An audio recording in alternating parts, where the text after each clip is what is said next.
Bab 3341, Perjamuan Xiao Cheng. Murasaki Gawa Tatsuya dan Pan Yingying menuju ke Myriad Dragon Plaza dengan mobil.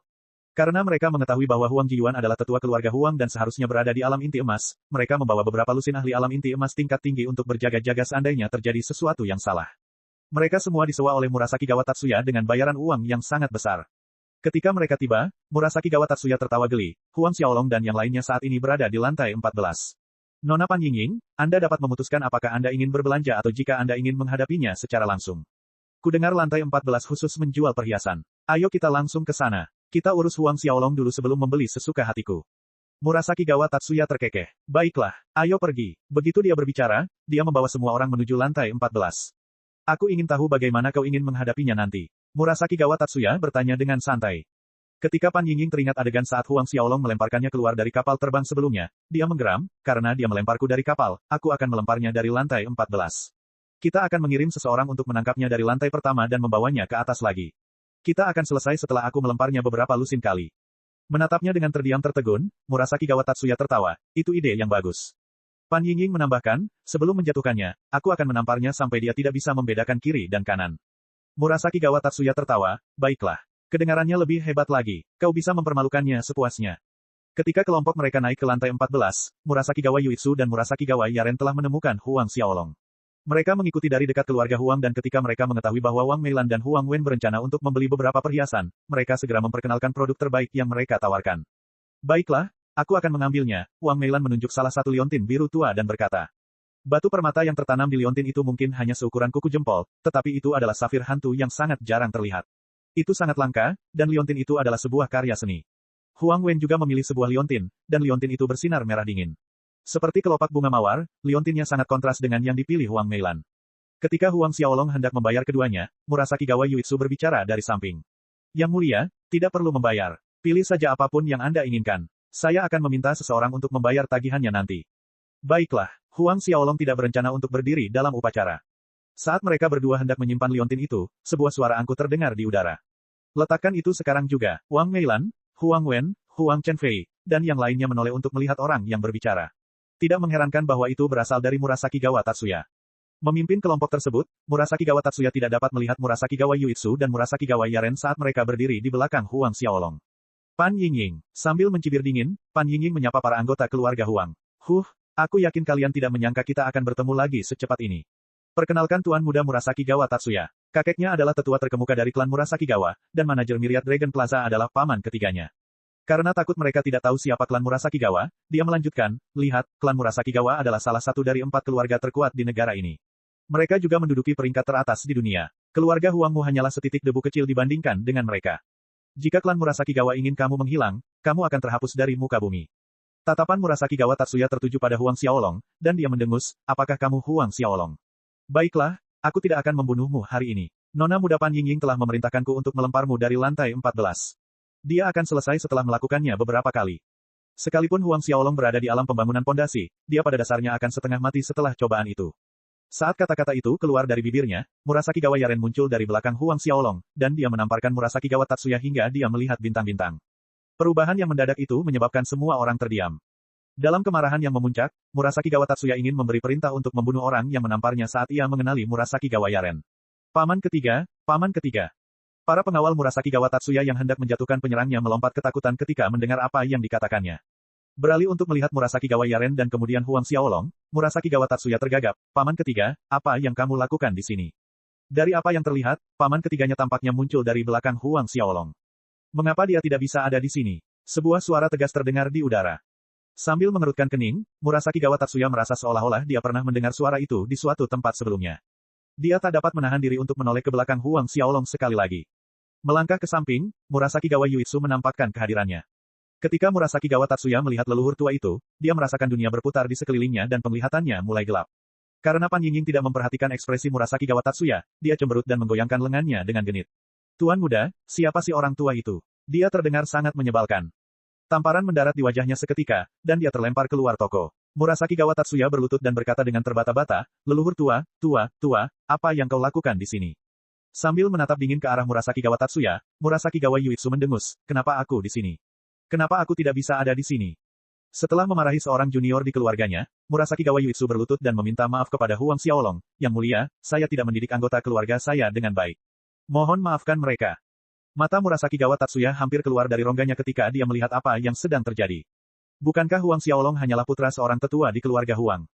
Mengapa di dunia ini nenek moyang mereka? Huang Xiaolong melirik Murasaki Gawayuitsu, dan bergumam, lempar mereka dari lantai 14, termasuk gadis itu. Karena mereka dari keluargamu, kau boleh memperlakukan mereka sesuka hatimu. Murasaki Gawayuitsu mengucapkan terima kasih sebesar-besarnya kepada Huang Xiaolong sebelum secara pribadi melaksanakan hukumannya. Ketika semuanya selesai, Wang Meilan dan yang lainnya berbelanja sedikit lebih lama sebelum kembali. Setelah beberapa hari terakhir, mereka pada dasarnya melihat segala sesuatu yang menarik di negara ini. Pada hari ketiga, Huang Chenfei menyampaikan sebuah berita kepada Huang Xiaolong dan Huang Jiyuan. Xiao Yu memberitahu saya bahwa besok adalah ulang tahun pamannya yang ke-80. Dia ingin mengundang saya sebagai tamu. Wang Meilan adalah orang pertama yang bereaksi. Bagus sekali, kamu akhirnya akan bertemu dengan para tetua. Xiao Cheng adalah kepala keluarga Xiao, dan ulang tahunnya yang ke-80 jelas merupakan hal yang besar. Pasti sesuatu yang istimewa baginya untuk mengundangnya. Tapi kami berencana mengunjungi Gunung Fuji untuk menyaksikan matahari terbit besok, Huang Chenfei menghela napas. Berdasarkan rencana perjalanan mereka hanya akan berangkat beberapa hari lagi. Wang Meilan membentak, kita selalu bisa kembali. Ini undangan pertamanya, dan kamu tidak bisa menolaknya apapun yang terjadi.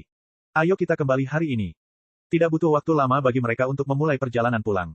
Bab 3342, Rumah Keluarga Xiao. Ketika mereka kembali ke kebun naga biru, Wang Meilan mulai membuat pengaturan.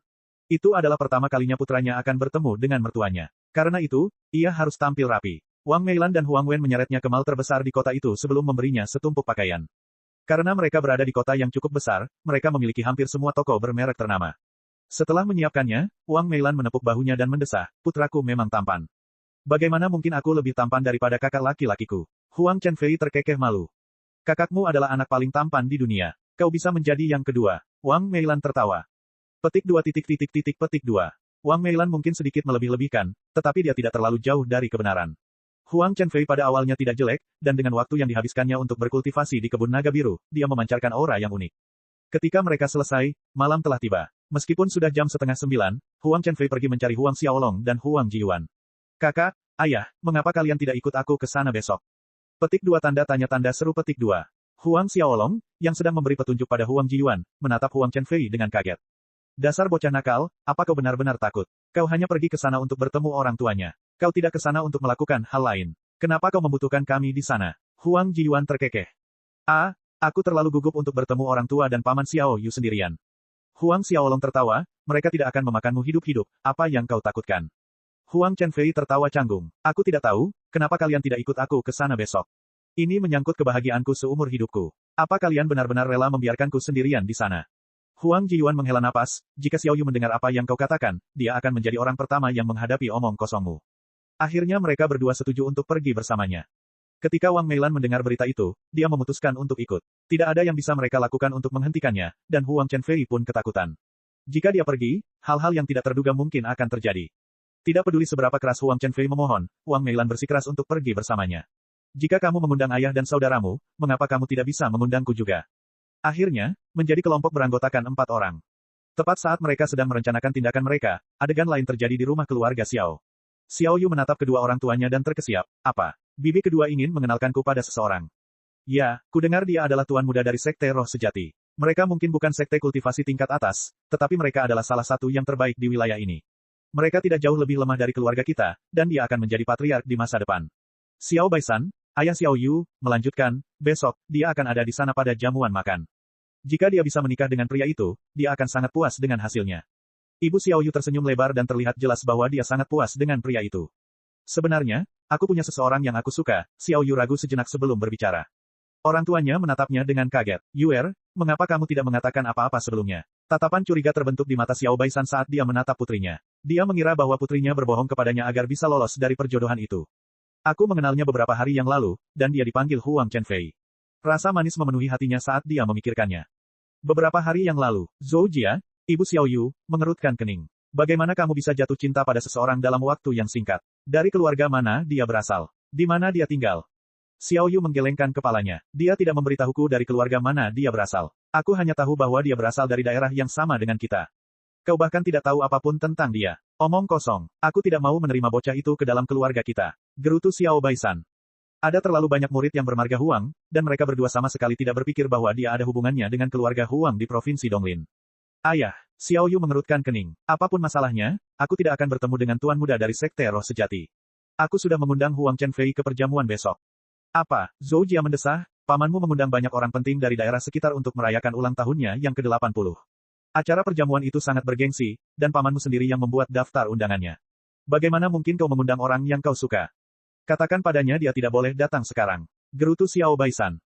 Sambil cemberut, Xiao Yu mengabaikan mereka semua. Apapun masalahnya, aku sudah mengirimkan undangannya. Jika kamu takut dia akan mempermalukan paman jika dia datang, kita berdua tidak akan menghadiri perjamuan itu. Pamanmu benar-benar memanjakanmu. Gadis kecil, apakah kau benar-benar akan melewatkan jamuan makannya demi seseorang yang bahkan bukan anggota keluarga? Xiao Baisan merasakan sedikit amarah terbentuk di hatinya. Kau akan membuatku gila. Zhou Jia memikirkannya sejenak sebelum mendesah. Karena kamu bertekad untuk mengundangnya, kita lihat saja apakah dia menarik perhatian pamanmu.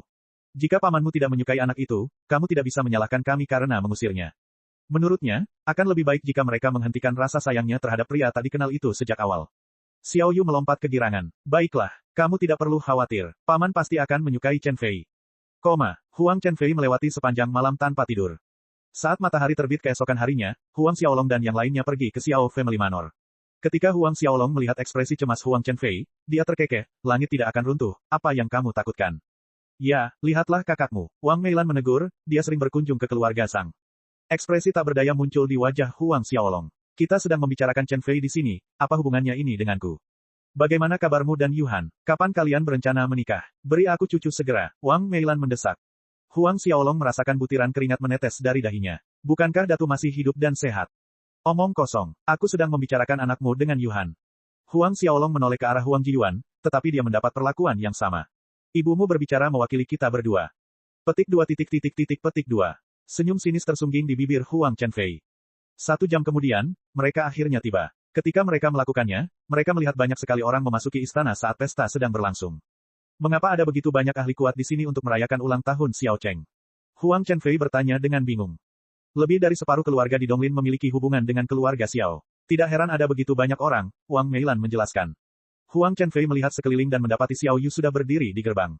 Dia melihat sekeliling sambil menunggu kedatangannya. Bu, itu Xiao Yu. Ayo kita ke sana. Huang Chenfei segera menemukannya dan tersenyum. Dia membawa orang tuanya dan Huang Xiaolong ke sana. Bab 3343, kita akan kembali. Wang Meilan menilai Xiao Yu dalam hatinya. Penampilan gadis itu yang ceria beserta kepribadiannya dengan cepat mendapat persetujuan Wang Meilan. Dia memandang Huang Xiaolong dan Huang Jiyuan sambil terkekeh, dia benar-benar cantik. Sepertinya Chen Fei kita sedang beruntung. Huang Xiaolong dan ayahnya tertawa terbahak-bahak. Namun, tidak butuh waktu lama bagi Huang Xiaolong untuk mengerutkan kening. Xiao Yu mungkin mengundang Huang Chen Fei ke keluarga Xiao untuk pertama kalinya, tetapi orang tuanya tidak hadir. Chen Fei, Xiao Yu melihatnya hampir bersamaan dengan saat dia melihatnya dan raut wajah gembira berseri-seri. Dia segera berlari ke arah kelompok Huang Xiaolong, tetapi dia sedikit terkejut ketika melihat 3 anggota keluarga Huang Chen Fei lainnya. Xiao Yu, Huang Chen Fei tergagap, mereka adalah orang tuaku, dan dia adalah kakak laki-lakiku. Mereka ingin ikut, jadi. Xiao Yu tersentak kaget. Bukankah mereka terlalu muda untuk menjadi orang tua dan kakak laki-lakinya? Terutama bagi kakak laki-lakinya, dia tampak seperti baru saja lulus kuliah. Meskipun dia tertegun sejenak, wajahnya langsung memerah karena semua perhatian yang dia dapatkan dari Wang Meilan. Dia segera menyapa mereka dengan suara yang manis, Paman, Bibi, kakak laki-laki. Hahaha, gadis muda yang perhatian sekali, Wang Meilan menyeringai sebelum memegang tangan Xiao Yu. Ini hadiah untukmu. Setelah dia berbicara, dia menyerahkan sebuah kotak kecil. Kemudian, dia mengeluarkan hadiah lain dan memberikannya. Ini hadiah untuk ulang tahun pamanmu yang ke-80. Kedua barang itu dipilih setelah pertimbangan khusus. Keduanya berasal dari perbendaharaan Sekte Api Ungu. Dengan sopan, dia menolak hadiah tersebut, Bibi, ini. Xiao Yu, terimalah. Huang Chen Fei terkekeh. Baiklah, kalau begitu aku akan menerimanya atas nama pamanku. Berhenti sejenak, ekspresi canggung terbentuk di wajahnya. Oh, orang tuaku sibuk karena jamuan makan besar, jadi. Tidak apa-apa, kami mengerti. Wang Meilan tertawa. Tiba-tiba, seorang wanita parubaya berpakaian jubah merah berjalan mendekat. Yuer, tidak heran aku tidak dapat menemukanmu. Cepatlah kemari. Ini adalah Patriark Sekte Roh Sejati, Qiu Shaopeng, dan istrinya. Pemuda di sana adalah Tuan Muda Sekte Roh Sejati, Qiu Bohong. Wang Meilan dan yang lainnya sedikit terkejut. Ekspresi tidak wajar terbentuk di wajah Xiao Yu, dan dia segera memperkenalkan kelompok Huang Xiaolong. Chen Fei, Paman, Bibi, ini orang tuaku. Kemudian, dia menoleh ke Xiao Baisan dan Zhou Jia. Ini Chen Fei, kakak laki-lakinya, dan orang tuanya. Sebenarnya, Xiao Baisan dan istrinya sudah lama memperhatikan kelompok itu. Ketika mereka melihat Huang Chenfei membawa beberapa orang lain, kerutan terbentuk di wajah mereka. Paman, Bibi, Huang Chenfei tidak tahu apa yang mereka pikirkan, dan dia segera menyapa mereka. Mereka berdua akhirnya mengangguk padanya setelah mempertimbangkan perasaan putri mereka. Yuer, perjamuan akan segera dimulai. Ayo masuk ke aula utama. Adapun Huang Jiyuan dan yang lainnya, mereka tidak mau repot-repot berbicara kepada mereka sama sekali. Ini, bagaimana dengan Chen Fei dan keluarganya? Xiao Yu mengerutkan kening. Aula dalam penuh dengan orang-orang penting yang diundang oleh pamanmu. Kursi-kursi di sana sudah dialokasikan. Kalian semua bisa tetap berada di aula luar. Aula luar, raut wajah Xiao Yu berubah gelap. Wang Meilan dan yang lainnya sedikit kesal, tetapi Huang Xiaolong tetap setenang mungkin. Ayo cepat masuk, pamanmu sedang mencarimu. Zhou Jia bergegas sebelum meraih tangan Xiao Yu. Dia menyeret putrinya ke aula dalam. Dengan tatapan penuh permintaan maaf, dia diseret pergi oleh orang tuanya. Adapun Qiu Shaopeng dan anggota Sekte Roh Sejati, mereka sudah memasuki aula. Ketika Qiu Shaopeng dan yang lainnya melewati kelompok Huang Xiaolong, Qiu Bohong menyombongkan diri di depan wajah Huang Chenfei. Hehe, lihatlah dirimu sendiri. Apakah menurutmu kamu memenuhi syarat untuk menikahi Xiao Yu? Kamu bahkan tidak bisa memasuki aula dalam. Xiao Yu adalah milikku. Di masa depan, sebaiknya kau menjauh darinya. Kilatan kemarahan melintas di mata Huang Chenfei. Saat ekspresi Huang Jiyuan berubah semakin gelap, dia akhirnya menggeram, ayo kembali. Melirik Huang Chenfei, Wang Meilan memperhatikan bahwa dia tidak menentang keputusan ayahnya. Xiaolong, ini, Wang Meilan menoleh untuk bertanya pada Huang Xiaolong. Sejak dia kembali, Huang Xiaolong telah menjadi pilar keluarga. Memahami kekhawatiran ibunya, Huang Xiaolong bergumam, baiklah, ayo kembali. Segera setelah itu, mereka berempat menuju pintu masuk. Ketika Huang Xiaolong dan yang lainnya berjalan keluar, seorang tetua dari keluarga Xiao berteriak kegirangan, Tetua Agung Ying Ximing dari keluarga Ying telah tiba. Apa, Tetua Agung keluarga Ying? Mereka benar-benar mengirim seseorang untuk merayakan ulang tahun Xiao Cheng. Xiao Cheng benar-benar seseorang yang berstatus tinggi jika keluarga Ying mengirim seseorang untuk memberi selamat padanya. Kudengar Xiao Cheng sudah berteman dengan Ying Ximing selama beberapa waktu. Seluruh tempat itu meledak. Tak lama kemudian, sekelompok orang keluar dari aula dalam. Orang yang memimpin memiliki rambut perak dan kulit kemerahan. Senyum terlihat di wajahnya, dan dia tidak lain adalah kepala keluarga Xiao, Xiao Cheng. Dia ditemani oleh sekelompok tetua agung dan ahli dari keluarga lain. Aula bagian dalam yang tadinya penuh sesak kini kosong saat mereka muncul untuk menyambut Ying Ximing.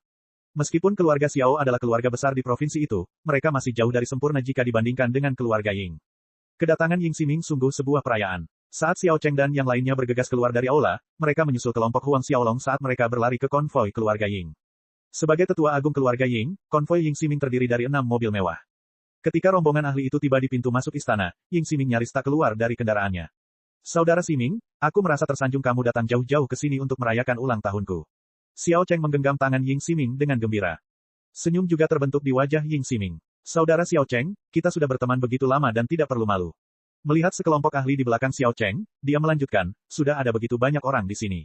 Semua orang tertawa terbahak-bahak. Setelah mengobrol sebentar dengan Xiao Cheng, akhirnya dia diundang masuk ke dalam rumah besar itu. Namun, sosok yang dikenalnya menarik perhatiannya saat dia melangkah masuk ke dalam rumah besar keluarga Xiao.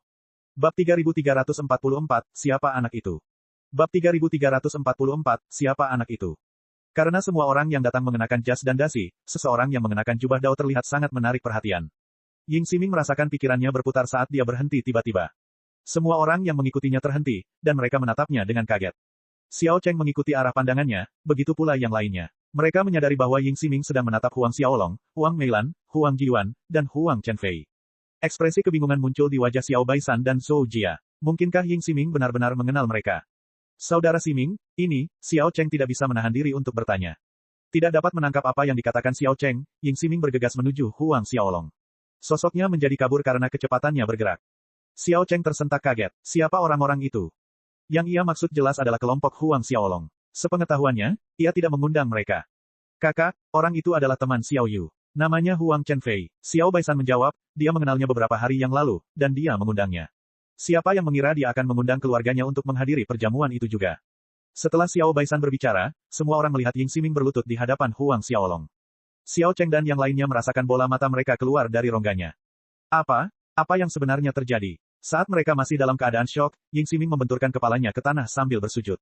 Ying Ximing memberi salam kepada Yang Mulia. Saya tidak tahu bahwa Anda ada di sini, dan saya lupa memberi salam dengan benar. Mohon maafkan saya. Sekali lagi, kepalanya terbentur tanah. Semua orang menatapnya dengan terdiam tercengang. Ying Ximing benar-benar berlutut di hadapan pemuda itu dan memanggilnya, Yang Mulia. Xiao Cheng benar-benar bingung. Begitu pula anggota keluarga Xiao lainnya, dan mata Xiao Yu membelalak karena terkejut.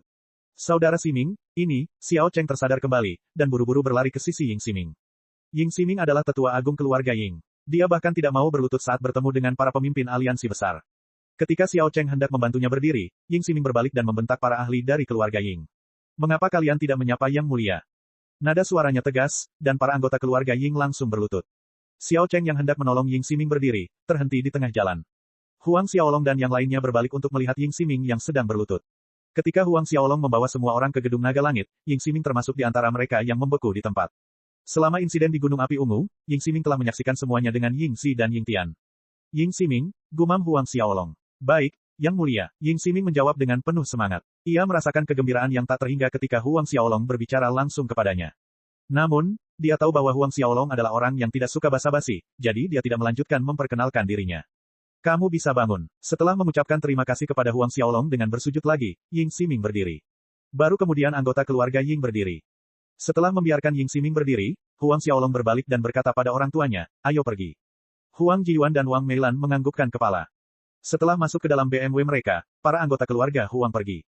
Ying Ximing ingin mengatakan sesuatu, tetapi dia tidak berani menghalangi jalan Huang Xiaolong. Karena Ying Ximing tidak mengatakan apa-apa, tidak ada yang berani membuka mulut.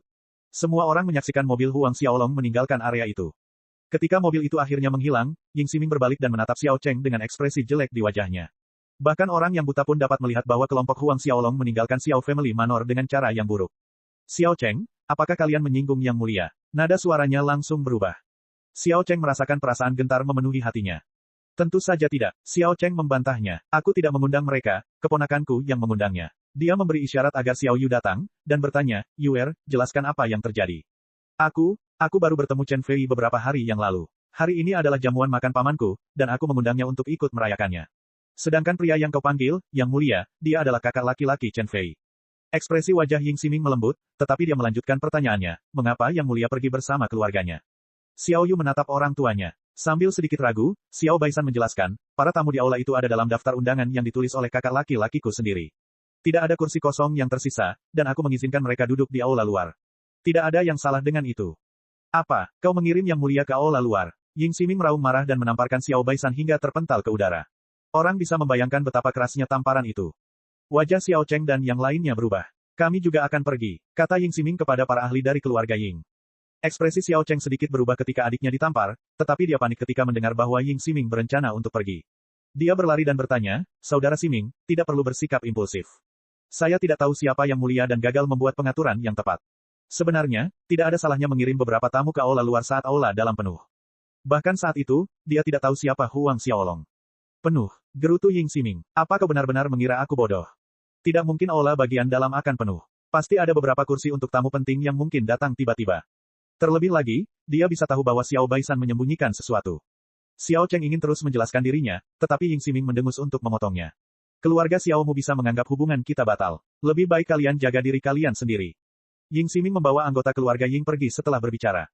Xiao Cheng merasakan sedikit keputusasaan saat melihat tatapan dingin di mata Ying Ximing saat dia pergi. Para anggota sekte roh sejati merasa seolah-olah dunia runtuh menimpa mereka. Terutama bagi Qiu bohong karena kakinya menjadi sangat lemas. Ekspresi Xiao Cheng menjadi suram, dan dia berteriak kebingungan, bisakah seseorang memberitahuku siapa anak itu? Bab 3345, apa yang baru saja kau katakan? Bab 3345, apa yang baru saja kau katakan? Semua orang saling menatap dengan bingung, lalu menggelengkan kepala perlahan. Mereka semua mungkin berasal dari klan besar, tetapi mereka hanyalah semut jika dibandingkan dengan orang-orang seperti Ying Ximing. Dengan Huang Xiaolong yang mengunci semua berita tentang dirinya, tidak mungkin mereka bisa belajar apapun. Zhou Jia memeluk Xiao Baisan dan berbisik di telinganya, mungkinkah Huang Chen Fei berasal dari keluarga Huang di provinsi Donglin? Keluarga Huang, suaranya lembut, tetapi semua orang merasakan gemuruh di benak mereka ketika mendengar nama itu.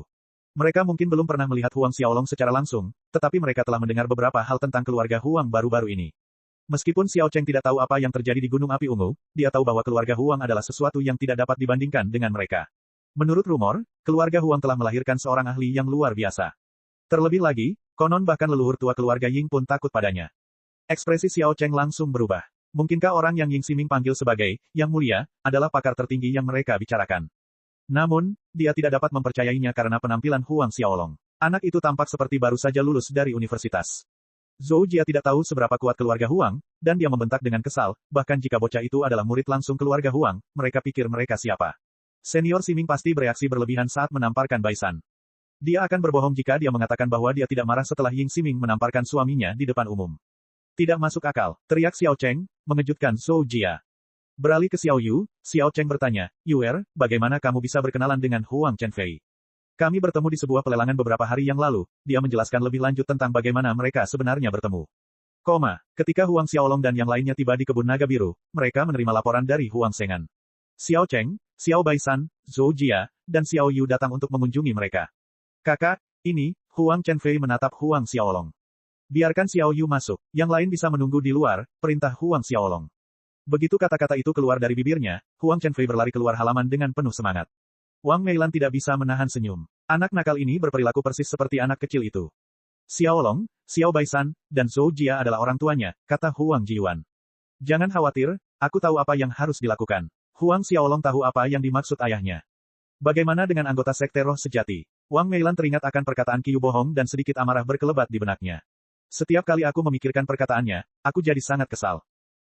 Bagaimana dia bisa mengatakan bahwa Chen Fei tidak memenuhi syarat untuk menikahi Xiao Yu? Apakah dia benar-benar berpikir bahwa dia adalah orang penting? Saya sangat berharap sekte mereka bangkrut. Akan lebih baik jika sekte mereka tumbang. Mari kita lihat apakah dia masih bisa tetap sombong saat itu terjadi. Wang Meilan mendengus kesal, saat perjamuan Xiao Cheng berakhir begitu dia pergi, semua tamu pun pergi. Anggota Sekte Roh Sejati juga tidak tertinggal. Dalam perjalanan pulang, Qiu Bohong tidak bisa duduk diam. Dia bergumam pelan, apakah menurutmu keluarga Huang akan mengganggu kita karena kejadian ini? Qiu Shaopeng sama gelisahnya, bukankah kau baru saja mengatakan beberapa hal yang tidak menyenangkan kepada anak itu? Kita akan mengirimi mereka beberapa hadiah dan menyampaikan permintaan maaf kita dalam beberapa hari. Itu bukan hal yang terlalu serius. He Hua, istri Qiu Shaopeng, bergumam, Sekte Roh Sejati kita bukanlah seseorang yang dapat mereka injak-injak sesuka hati. Jika mereka berpikir bahwa mereka dapat mengacaukan kita karena ini, mereka akan menghadapi hal lain. Semua orang tahu bahwa kita memiliki hubungan yang baik dengan Gerbang Enam Pedang. Memang benar mereka memiliki hubungan dekat dengan Gerbang Enam Pedang. Meskipun Sekte Roh Sejati tidak terlalu kuat, tidak ada keluarga besar yang berani mendorong mereka terlalu jauh. Tentu saja, tidak ada satupun dari mereka yang tahu tentang hubungan Huang Xiaolong dengan Gerbang Enam Pedang. Mereka tidak akan tahu bahwa leluhur tua dan seorang tetua terkemuka dari sekte tersebut telah melarikan diri sehari sebelumnya karena ancaman Huang Xiaolong. Tiba-tiba, ponsel Qiu Shaopeng berdering. Dia terkejut saat mengetahui penelepon itu. Itu adalah leluhur lama sekte Serigala Salju, dan dia tidak berani mengabaikan panggilan itu. Saat panggilan video tersambung, ekspresi ketakutan terlihat di wajah leluhur tua itu saat dia berkata kepada Qiu Shaopeng, mulai sekarang, sekte Serigala Saljuku akan berhenti bekerja sama dengan Kamar Dagang Roh Sejatimu. Apa? Kenapa? Kamar Dagang Roh Sejati adalah sumber pendapatan Sekte Roh Sejati. Sekte Serigala Salju adalah pelanggan utama mereka, dan jika mereka kehilangan Sekte Serigala Salju, keuangan mereka akan terpukul hebat. Leluhur tua Sekte Serigala Salju ragu sejenak ketika Qiu Shaopeng menanyakan alasannya, tetapi dia akhirnya memutuskan sambungan tanpa mengatakan apapun. Saat leluhur tua itu memutuskan sambungan, panggilan lain masuk. Itu adalah Patriark Alam Neter Biru. Mereka juga salah satu pelanggan terbesar mereka. Perasaan tidak enak memenuhi hati Qiu Shaopeng. Menanggapi panggilan itu, Sang Patriark Alam Blue Nether menghela napas. Di masa depan, Alam Blue Nether tidak akan bekerja sama lagi dengan Sekte Roh Sejati kalian. Ia memerintahkan Qiu Shaopeng untuk tidak menghubungi mereka lagi. Wajah Qiu Shaopeng, He Hua, dan Qiu Bohong sangat jelek. Ponsel Qiu Shaopeng berdering terus-menerus, dan baru berhenti setelah beberapa puluh menit. Mengapa ini terjadi? Qiu Shaopeng menghancurkan telepon di tangannya. Para leluhur dan leluhur lama berbagai keluarga besar dan sekte menghubunginya beberapa saat yang lalu untuk membatalkan kerja sama mereka. Dengan kata lain, Kamar Dagang Roh Sejati kehilangan semua pelanggan utamanya. Huang Chenfei, keluarga Huang pasti ada di balik ini, teriak Qiu Bohong. Jejak kebencian melintas di mata Qiu Shaopeng. Keluarga Huang, karena kau tidak memberiku pilihan, kau tidak bisa menyalahkanku atas apa yang akan kulakukan. Dia menghubungi Tetua Agung Huze dari Gerbang Enam Pedang setelah dia berbicara. Saat panggilan tersambung, dia melihat Huze mengemasi semua barang yang bisa dibawanya. Apa yang kau inginkan? Bentak Huze. Tuan Huze, kami bentrok dengan seorang pemuda dari keluarga Huang. Kami tidak berbuat banyak, tetapi keluarga Huang mengerahkan seluruh kekuatan mereka untuk membuat semua mitra bisnis kami berhenti bekerja sama dengan kami. Qiu Shaopeng berharap Huze dapat membantu mereka. Namun, wajah Huze dipenuhi ketakutan saat mendengar apa yang dikatakan Qiu Shaopeng. Huang, apakah kamu baru saja mengatakan keluarga Huang? Yang mulia. Bab 3346, di depan Huang Xiaolong, aku tak lebih dari sekadar kentut. Qiu Shaopeng, He Hua, dan Qiu Bohong melompat ketakutan saat melihat ekspresi ketakutan di wajah Huze. Tuan Huze, kau. Qiu Shaopeng ingin bertanya lagi, tetapi dia disela oleh teriakan marah Huze, persetan denganmu, dasar bajingan. Apa kau menyinggung yang mulia? Teriakan Huze membuat otaknya berdengung. Kepanikan mulai melanda. Dasar bajingan, bagaimana mungkin kau menyinggung yang mulia? Teriak Huze. Qiu Shaopeng jelas tersinggung ketika Huze memanggilnya dengan sebutan yang merendahkan, tetapi dia menahan amarahnya karena pihak lain adalah Tetua Agung dari Gerbang Enam Pedang. Tuan Huze, apakah orang yang Anda maksud? Apa kau tidak mendengar pertanyaanku? Jawab aku. Hu Ze memotongnya. Niat membunuh memenuhi matanya dan Qiu Shaopeng tidak berani berkata apa-apa lagi. Dia segera menceritakan semua yang telah terjadi kepada Hu Ze tanpa menyembunyikan apapun. Dia bahkan mengulangi semua yang dikatakan Qiu bohong kepada Huang Chenfei tanpa melewatkan sepatah kata pun. Ketika Hu Ze mendengar bahwa Qiu bohong yang menyinggung Huang Xiaolong, dia melampiaskan amarahnya pada anak itu. Jika kamu berdiri di hadapanku sekarang, aku akan membunuhmu dengan satu tamparan. Qiu bohong langsung berlutut. Tuan Hu Ze, apakah Anda pikir Anda dapat menengahi situasi ini untuk kami? Qiu Shaopeng memutuskan untuk mengambil risiko dan bertanya kepada Hu Ze yang sedang marah. Jika kamar dagang kami jatuh, kami akan kehilangan semua dukungan. Ribuan murid sekte roh sejati kami tidak akan mampu membiayai pengeluaran sehari-hari mereka. Setelah mendengar bahwa Qiu Shaopeng tidak tahu seberapa serius kejahatannya, keinginan untuk membunuh semua orang yang terlibat muncul dalam hati Hu Ze. Meski begitu, Qiu Shaopeng merasa bahwa satu-satunya masalahnya adalah masalah dengan kamar dagang. Kamu, Qiu Shaopeng, apa kamu benar-benar bodoh? Apa kamu belum pernah mendengar tentang Huang Xiaolong? Apa kamu tahu bahwa para leluhur dari Sekte Api Ungu, Lembah Hantu, dan Gerbang Pedang semuanya adalah bawahannya? Yuan Hui, Wu Guangxi, dan Wang Diaowen semuanya telah tunduk padanya. Tahukah kamu bahwa leluhur lama Istana Es, Liu Sulong, terbunuh setelah menyinggung Huang Xiaolong? Dia berencana untuk memusnahkan sekteku besok, dan aku mengemasi semua barangku untuk melarikan diri. Apakah kalian berdua tahu bahwa leluhur tua dan seorang tetua terkemuka telah berlari kembali ke bintang Raja Surgawi? Di sini kamu memintaku untuk menengahi situasi ini untukmu. Di depan Huang Xiaolong, aku tidak lebih dari sekadar kentut. Apa kau berencana untuk meminta bantuan seseorang yang tidak lebih berharga dari kentut untuk membantumu keluar dari masalah? Suaranya terngiang dalam pikiran mereka. Itulah pertama kalinya mereka bertiga menyadari bahwa mereka tidak lebih dari sekadar katak dalam sumur. Tidak seorang pun dari ketiganya yang menyadari ketika Hu Ze memutuskan panggilannya. Mobil itu berhenti di tengah dataran. Ayah, apakah kita? Qiu bohong bergumam pelan. Qiu Shaopeng tiba-tiba menendang Qiu bohong, dan dia tidak berhenti sampai Qiu bohong berhenti bergerak. Di kebun naga biru, apakah kamu benar-benar berencana untuk pergi ke gerbang 6 pedang besok? Zhang Yuhan berbicara kepada Huang Xiaolong melalui layar ponselnya. Huang Xiaolong mengangguk sebelum mengganti topik pembicaraan. Bagaimana keadaan di Zhang Family Manor? Haruskah kita pergi ke gerbang 6 pedang bersama-sama? Zhang Yuhan ragu sejenak, tetapi akhirnya menggelengkan kepalanya. Menurutku, aku tidak perlu melakukannya. Dia tahu makna di balik undangan Huang Xiaolong, karena beberapa anggota keluarga Zhang telah pergi mencari perlindungan di gerbang 6 pedang. Baiklah, Zhang Yuhan tidak cukup bertekad untuk menyingkirkan mereka yang melarikan diri. Karena itu, dia menyerahkan keputusan akhir kepada Huang Xiaolong. Oh benar, ibuku bertanya kapan kamu berencana datang untuk menghabiskan waktu bersamanya. Huang Xiaolong terkekeh. Wajahnya langsung memerah. Setiap kali dia berbicara dengan Wang Meilan, topik pernikahan akan selalu muncul.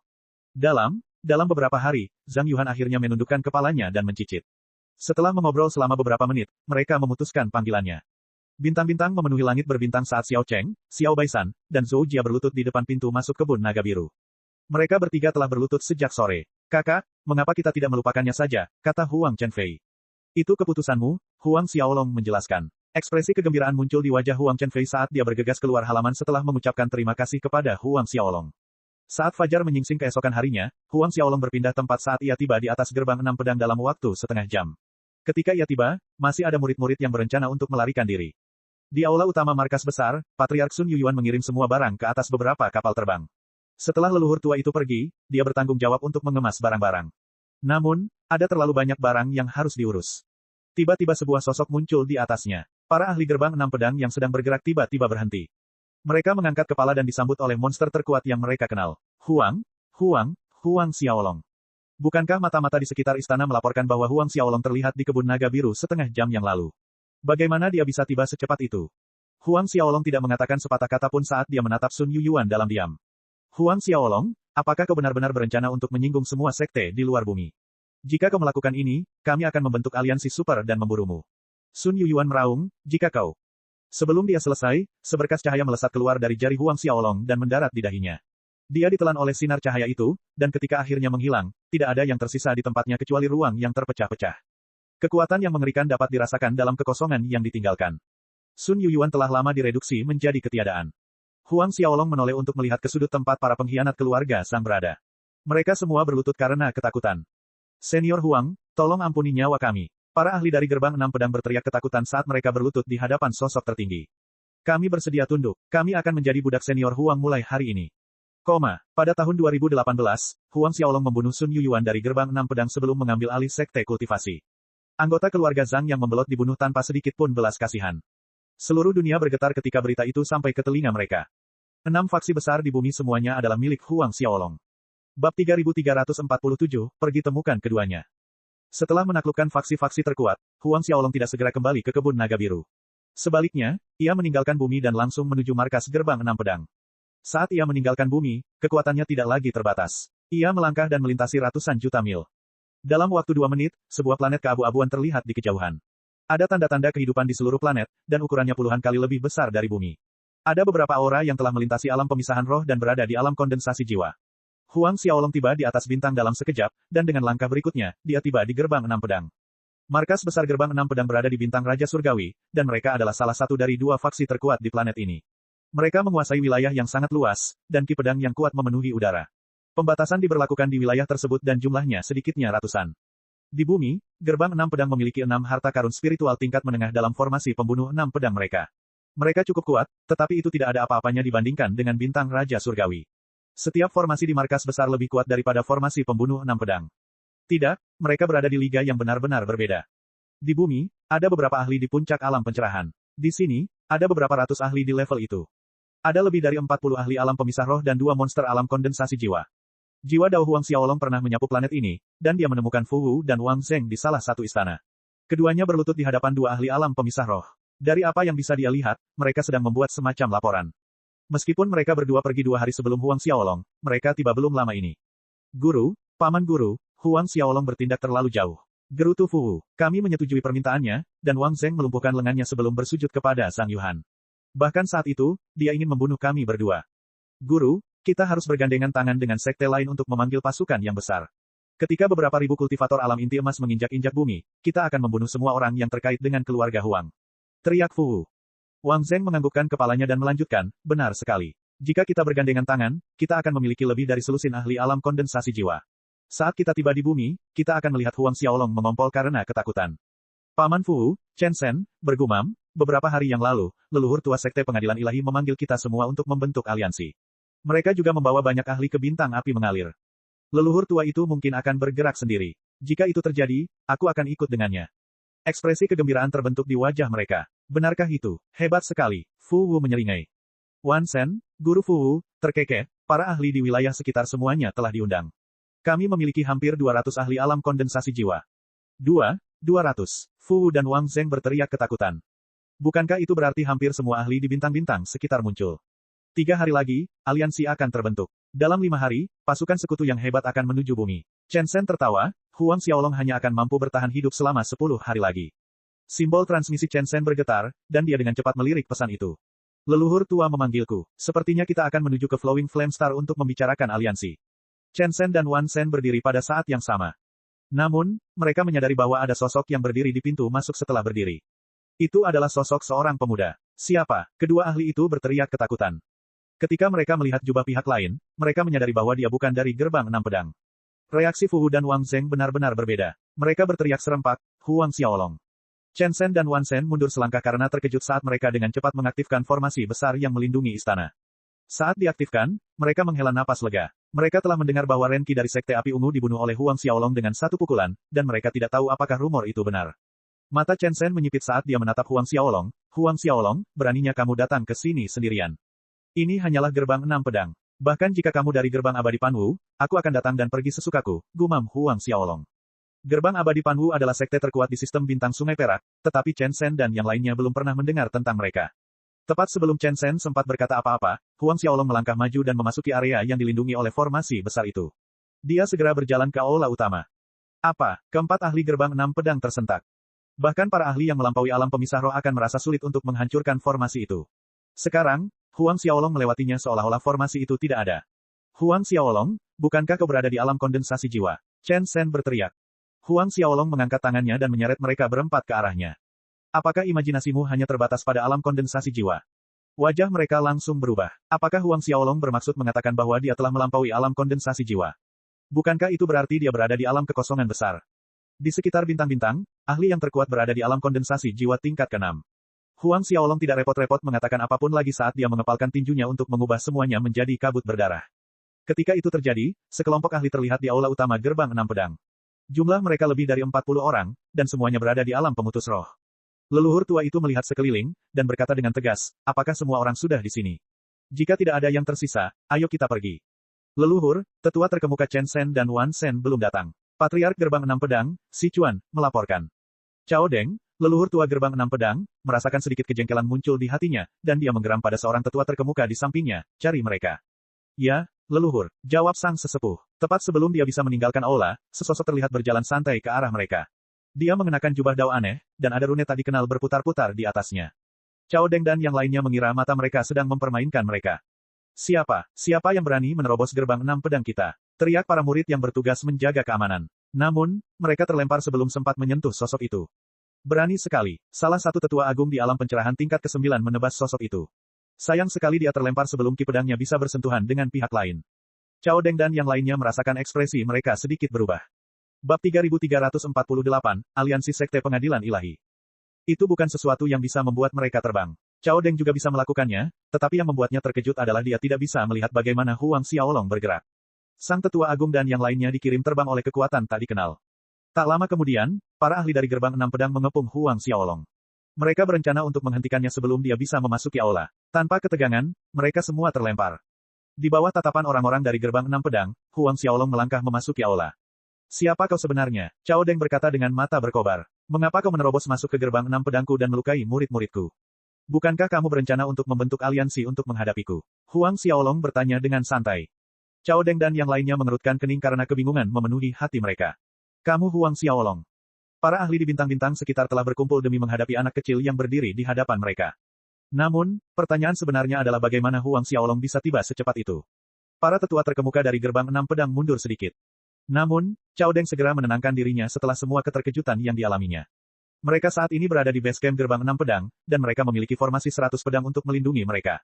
Kekuatan mereka sangat bertambah di wilayah mereka. Mereka memiliki beberapa lusin ahli alam pemisah roh, dan mereka tidak akan takut dengan ahli alam kondensasi jiwa tingkat ketiga. Jika kalian semua berlutut dan tunduk padaku sekarang, aku akan membiarkan kalian hidup, kata Huang Xiaolong. Cao Deng tertawa terbahak-bahak. Huang Xiaolong, kau pikir kau siapa? Apa kau benar-benar berpikir kau bisa melakukan apapun yang kau mau di gerbang enam pedangku? Aku menolak untuk percaya bahwa kau adalah ahli alam kondensasi jiwa tingkat tinggi. Tidak mungkin. Huang Xiaolong menunjuk Cao Deng dengan santai, dan tubuhnya menegang dan sebuah lubang muncul di antara kedua alisnya. Lubang itu perlahan melebar dan menelan tubuh Cao Deng. Lubang itu tercipta oleh api aneh, dan itu adalah sesuatu yang belum pernah dilihat oleh mereka berdua. Leluhur tua, Sichuan dan yang lainnya berteriak ketakutan. Murid Cao Deng, seorang ahli alam pemisah roh tingkat tinggi, mencoba menyelamatkan gurunya. Namun, setitik api menyentuhnya, dan ia pun langsung dilahap habis. Sichuan dan yang lainnya tidak berani mendekati dua tumpukan abu itu, dan mereka hanya bisa menyaksikan leluhur tua mereka terbunuh. Aktifkan semua formasi. Kita akan mempertaruhkan segalanya. Salah satu tetua terkemuka berteriak dengan marah. Huang Xiaolong menjentikkan jarinya dan tetua terkemuka itu terlempar ke angkasa. Dengan satu gerakan saja, dia dapat melemparkan ahli alam pemutus roh tingkat tinggi ke dalam kehancuran. Sichuan dan yang lainnya menarik napas dingin. Sichuan merupakan seorang ahli alam kondensasi jiwa tingkat pertama, dan bahkan setelah menggunakan indera keilahiannya, dia tidak dapat menemukan tetua terkemuka yang dikirim ke luar angkasa. Jika kau ingin menjadi seperti dia, kau bisa menolak untuk berlutut. Aku akan mengirimmu terbang keluar dari bintang Raja Surgawi. Suara Huang Xiaolong dingin saat ia menyampaikan ancamannya. Keluar dari bintang Raja Surgawi. Wajah Sichuan dan yang lainnya berubah.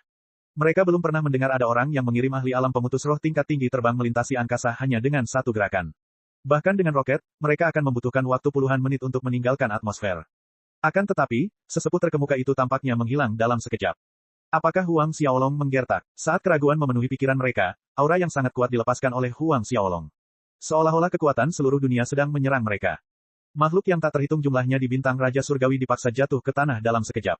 Para ahli gerbang enam pedang tidak terkecuali, dan mereka merasa sulit bernapas. Mereka bahkan tidak bisa menggerakkan jari kaki mereka. Setelah beberapa saat, Huang Xiaolong mendapatkan kembali auranya dan para anggota gerbang enam pedang merasa seolah-olah mereka melakukan perjalanan ke neraka dan kembali. Flowing Flame Star adalah planet dengan ahli terkuat di antara mereka yang ada di wilayah tersebut. Sekte Pengadilan Ilahi bukan hanya faksi terkuat di planet ini, tetapi mereka adalah sekte terkuat di seluruh wilayah. Gerbang enam pedang mungkin merupakan salah satu faksi terkuat di bintang Raja Surgawi, tetapi mereka masih jauh dari kata cukup kuat jika dibandingkan dengan Sekte Pengadilan Ilahi. Ada dua ahli alam kondensasi jiwa di gerbang enam pedang, tetapi ada 11 di antaranya di Sekte Pengadilan Ilahi. Adapun jumlah ahli alam pemutus roh, Sekte Pengadilan Ilahi jumlahnya hampir 10 kali lipat. Leluhur tua Sekte Pengadilan Ilahi, Chen Haoguang, adalah ahli terkuat di wilayah ini. Dia berada di puncak alam kondensasi jiwa tingkat ke-6, dan dia akan memasuki alam kondensasi jiwa tingkat tinggi saat dia maju. Karena itu, para ahli di wilayah tersebut memilih untuk menjawab panggilan senjata saat mereka dipanggil. Orang bisa melihat prestise Chen Haoguang di wilayah tersebut. Saat para ahli berdatangan ke Flowing Flame Star, tempat itu menjadi semakin hidup. Semakin dekat hari pembentukan aliansi, semakin sibuk planet ini. 3 hari kemudian, hari itu adalah hari ketika aliansi akan didirikan, dan sesosok muncul di langit di atas Flowing Flame Star. Tak lain dan tak bukan adalah Huang Xiaolong. Sebenarnya, Huang Xiaolong berkeliling wilayah itu untuk menaklukkan para ahli yang belum datang. Dia bahkan berjalan-jalan di wilayah itu untuk mencari tanaman obat yang dapat membantu orang tuanya. Ke-312 sekte seharusnya sudah tiba, gumam Huang Xiaolong pada dirinya sendiri. Dia berdiri di angkasa di atas Flowing Flame Star, dan dia melihat berbagai binatang buas dan kapal terbang di sekitar benua utama. Dia bahkan melihat beberapa alien yang tampak sangat berbeda dari manusia. Bahkan ada ras dengan kulit dan mata yang sepenuhnya biru. Ada beberapa dengan kulit dan fitur wajah seperti macan tutul. Sistem bintang sungai perak tidak terbatas, dan manusia hanyalah salah satu ras yang menghuninya. Leluhur tua sekte pengadilan ilahi, Chen Haoguang, bahkan bukan manusia. Dia berasal dari ras cahaya perak bertanduk emas. Huang Xiaolong berjalan santai menuju sekte pengadilan ilahi. Pada saat itu, para ahli dari berbagai golongan telah berkumpul di alun-alun. Alun-alun itu terbagi menjadi beberapa bagian, dan berbagai leluhur tua berkumpul di panggung dekat bagian tengah alun-alun. Para ahli di alam kondensasi jiwa tetapi berstatus lebih rendah sedikit lebih rendah, dan para tetua terkemuka dari alam pemisah roh datang setelahnya. Ada banyak sekali murid di alam inti emas, alam jiwa baru lahir, dan alam pencerahan yang memenuhi seluruh area tersebut. Semuanya, saya yakin kalian semua tahu mengapa kita berkumpul di sini hari ini, Chen Haoguang mengumumkan. Suaranya bergema di telinga mereka yang hadir. Leluhur tua sekte api ungu, Liang Yun, terkekeh, jika saudara Chen Haoguang secara pribadi bergerak, kau akan mampu menghapus bumi dari muka bumi. Kau akan mampu membunuh bocah itu 100 kali lipat. Tidak perlu membentuk aliansi sebesar ini. Semua orang tertawa setuju. Saudara Liang Yun benar, membunuh seorang manusia biasa hanyalah gerakan tangan. Cui Yuan, leluhur tua lembah hantu mencibir. Bab 3349, Huang Xiaolong, kamu terlalu sombong. Chen Haoguang mengangkat tangannya untuk menenangkan semua orang. Tawa kecil keluar dari bibirnya. Sebenarnya, aku tidak memanggil kalian semua ke sini untuk membentuk aliansi hanya demi Huang Xiaolong. Semua orang menajamkan telinganya sedikit sebagai tanggapan. Saat saya menjelajahi daerah kuno, saya menemukan sebuah gua abadi. Jelas Chen Haoguang. Gua abadi, para ahli yang berdiri di sekitar tersentak kaget. Gua abadi pasti telah ditinggalkan oleh beberapa ahli puluhan ribu tahun yang lalu. Para ahli itu biasanya berada di alam kekosongan besar atau di atasnya. Jika memang begitu, gua abadi itu pasti berisi harta karun yang tak ternilai. Aku merasa bahwa gua abadi itu ditinggalkan oleh seorang senior di alam kekosongan besar. Chen Haoguang melanjutkan, formasi agung di dalamnya tidak terlalu kuat, dan selama kita semua bekerja sama, ada peluang 80% bahwa kita bisa memasuki gua itu. Para pakar di alun-alun itu langsung berdiskusi karena rasa gembira memenuhi hati mereka. Namun, aku punya permintaan. Sekte pengadilan ilahi milikku menemukan gua abadi, dan kami ingin mendapatkan setengah dari apapun yang ada di dalamnya. Chen Haoguang melanjutkan, kalian semua dapat membagi sisanya. Semua orang langsung terdiam, karena saudara Chen telah menemukan gua abadi, menurutku itu masuk akal. Liang Yun segera angkat bicara. Benar sekali, saudara Chen sudah bersedia memberi kita setengah dari hasil rampasan itu dan kami sangat berterima kasih untuk itu. Kang Zhaoning, leluhur tua istana es, tersenyum. Ada yang aneh terjadi, kenapa para ahli dari gerbang 6 pedang belum datang? Cui Yuan tiba-tiba bertanya. Itulah yang aku pikirkan, semua orang menerima panggilan saudara Chen untuk berperang, dan gerbang 6 pedang berani mengabaikannya. Cao Deng benar-benar bertindak berlebihan, Liang Yun mengerutkan kening. Mungkin sesuatu terjadi pada mereka. Aku baru bertemu Cao Deng sebulan yang lalu, apa yang mungkin terjadi dalam waktu sesingkat itu? Semua orang mulai berdiskusi lagi. Chen Haoguang juga sama bingungnya. 3 hari yang lalu, Cao Deng mengatakan bahwa dia akan hadir. Mengapa dia tidak ada di sini? Terlebih lagi, ketika Chen Haoguang menghubunginya sehari sebelumnya, dia tidak bisa menghubunginya. Anggota gerbang 6 pedang tidak akan datang. Sebuah suara terdengar di udara saat sebuah sosok terlihat berjalan di udara saat ia bergerak ke arah mereka. Ekspresi terkejut terlihat di wajah orang-orang yang hadir. Mata Chen Haoguang sedikit menyipit. Leluhur, apakah menurutmu aku harus? Salah satu ahli dari sekte pengadilan ilahi bertanya. Chen Haoguang menjabat tangannya sedikit. Dalam sekejap mata, Huang Xiaolong muncul di hadapan mereka yang hadir. Apa maksudmu? Apakah kau utusan dari gerbang 6 pedang? Salah satu ahli di alam kondensasi jiwa bertanya. Dia mengira Huang Xiaolong adalah utusan yang dikirim oleh gerbang 6 pedang. Cao Deng tidak akan datang karena aku telah membunuhnya. Apa? Semua orang di alun-alun menoleh ke arahnya. Aura mereka terkunci pada Huang Xiaolong, namun dia mengabaikannya sambil berjalan menuju Chen Haoguang. Mengapa kau membunuh Cao Deng? Aku ingin tahu dendam apa yang kalian simpan satu sama lain. Chen Haoguang menatap Huang Xiaolong dan bertanya. Dia menggunakan mata surgawinya untuk mengamati Huang Xiaolong, tetapi dia tidak bisa melihat sedikit pun basis kultivasi pihak lain.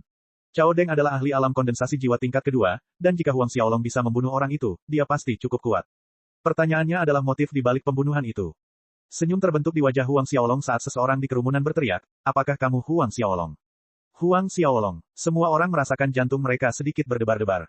Bahkan Chen Haoguang tidak tahu bagaimana harus bereaksi. Benar sekali. Aku Huang Xiaolong, katanya sambil terus berjalan menuju Chen Haoguang. Atur formasi dan kalahkan dia sekarang juga. Teriak Ketua Sekte Pengadilan Ilahi. Lebih dari selusin ahli alam kondensasi jiwa dan lebih dari 300 ahli pemisahan roh dari Sekte Pengadilan Ilahi beraksi saat mereka meletakkan formasi bintang pertempuran. Pedang panjang muncul di tangan mereka saat mereka memanggil untayan ki pedang yang tak terhitung jumlahnya yang mengelilingi Huang Xiaolong. Di bawah tatapan mereka yang hadir, ki pedang mendarat di tubuh Huang Xiaolong. Semua orang mengangkat alis karena terkejut. Apakah kita sudah membunuh Huang Xiaolong? Bukankah mereka mengatakan bahwa Huang Xiaolong berada di alam kondensasi jiwa tingkat menengah? Keraguan mereka segera tergantikan oleh rasa takut saat mereka melihat ki pedang bahkan tidak mampu merobek jubahnya. Huang Xiaolong tidak berhenti saat ia terus berjalan menuju Chen Haoguang. Dengan satu tangan, sebuah kekuatan tak terlihat muncul dan para ahli yang menghalangi jalannya terlempar ke arah pinggiran pegunungan. Ledakan, tanah bergetar sedikit ketika debu memenuhi udara. Para ahli alam kondensasi jiwa dan alam pemisahan roh dari Sekte Pengadilan Ilahi langsung dihabisi. Tak seorang pun yang selamat. Semua orang terkesiap ketakutan. Chen Haoguang yang berdiri di sana seperti raja dunia jatuh terduduk ketakutan. Namun, dia kehilangan singgasananya dan langsung jatuh ke lantai. Huang Xiaolong tiba di hadapan Chen Haoguang, dan lelaki itu berguling menjauh karena terkejut. Huang Xiaolong tidak terlalu peduli saat dia duduk di singgasana di tengah alun-alun. Apakah ada orang lain yang ingin bergerak? Huang Xiaolong menyapu pandangannya ke kerumunan dan bertanya. Tidak seorang pun yang berani berbicara. Liang Yun, yang menertawakan bagaimana Chen Haoguang mampu membunuh Huang Xiaolong sendirian, bersembunyi di antara kerumunan saat kakinya menjadi lemas. Karena tidak ada orang lain yang ingin mencoba hal bodoh, kalian boleh berlutut, gumam Huang Xiaolong. Saya harap kalian semua akan membuat pilihan yang benar. Saya membunuh Cao Deng karena dia menolak untuk tunduk kepada saya. Tak seorang pun berbicara sepatah kata pun, namun mereka pun tidak berlutut. Saya beri Anda waktu 10 detik untuk mempertimbangkan pilihan Anda. Huang Xiaolong, kau terlalu sombong. Cui Yuan dari Lembah Hantu adalah orang pertama yang memecah keheningan. Aku murid dari ras hantu surgawi kuno. Aku memiliki garis keturunan hantu surgawi kuno yang paling murni, dan kami tidak akan pernah tunduk pada siapapun. Kau pikir kau siapa? Saya menolak untuk percaya. Sebelum dia sempat menyelesaikan kalimatnya, tubuhnya menjadi kaku sepenuhnya. Huang Xiaolong menunjuk ke arahnya dan api muncul di antara kedua alisnya. Dia dengan cepat terbakar saat dia berubah menjadi tumpukan abu yang tertiup angin. Beberapa menit kemudian, Chen Haoguang dan yang lainnya menyerah setelah Huang Xiaolong membunuh beberapa leluhur tua lainnya. Sebenarnya, Huang Xiaolong bisa mengendalikan mereka semua dengan Grand Mist parasitik medium miliknya. Namun, mereka terlalu lemah untuk disia-siakan. Bagaimanapun, seutas aura Grand Mist jauh lebih berharga daripada gabungan mereka semua. Setelah selesai, Huang Xiaolong bertanya kepada Chen Haoguang dan yang lainnya tentang ramuan spiritual di wilayah tersebut. Tinggal di Flowing Flame Star selama 1 hari, Huang Xiaolong kembali ke bumi. Dia mendengar tentang gua abadi dari Chen Haoguang, tetapi dia terlalu malas untuk menjelajahi sisa-sisa seseorang di alam void besar. Faktanya, satu-satunya warisan yang dia pedulikan adalah dari Pangu. Dia memperbolehkan mereka mencarinya sendiri. Bab 3350, Makhluk Iblis di Bumi. Beberapa menit kemudian, Huang Xiaolong kembali ke bumi. 1 jam kemudian, ia tiba di kebun naga biru. Wang Meilan dan yang lainnya berteriak ketakutan, Xiaolong, kau akhirnya kembali. Apa yang terjadi? Huang Xiaolong mengerutkan kening.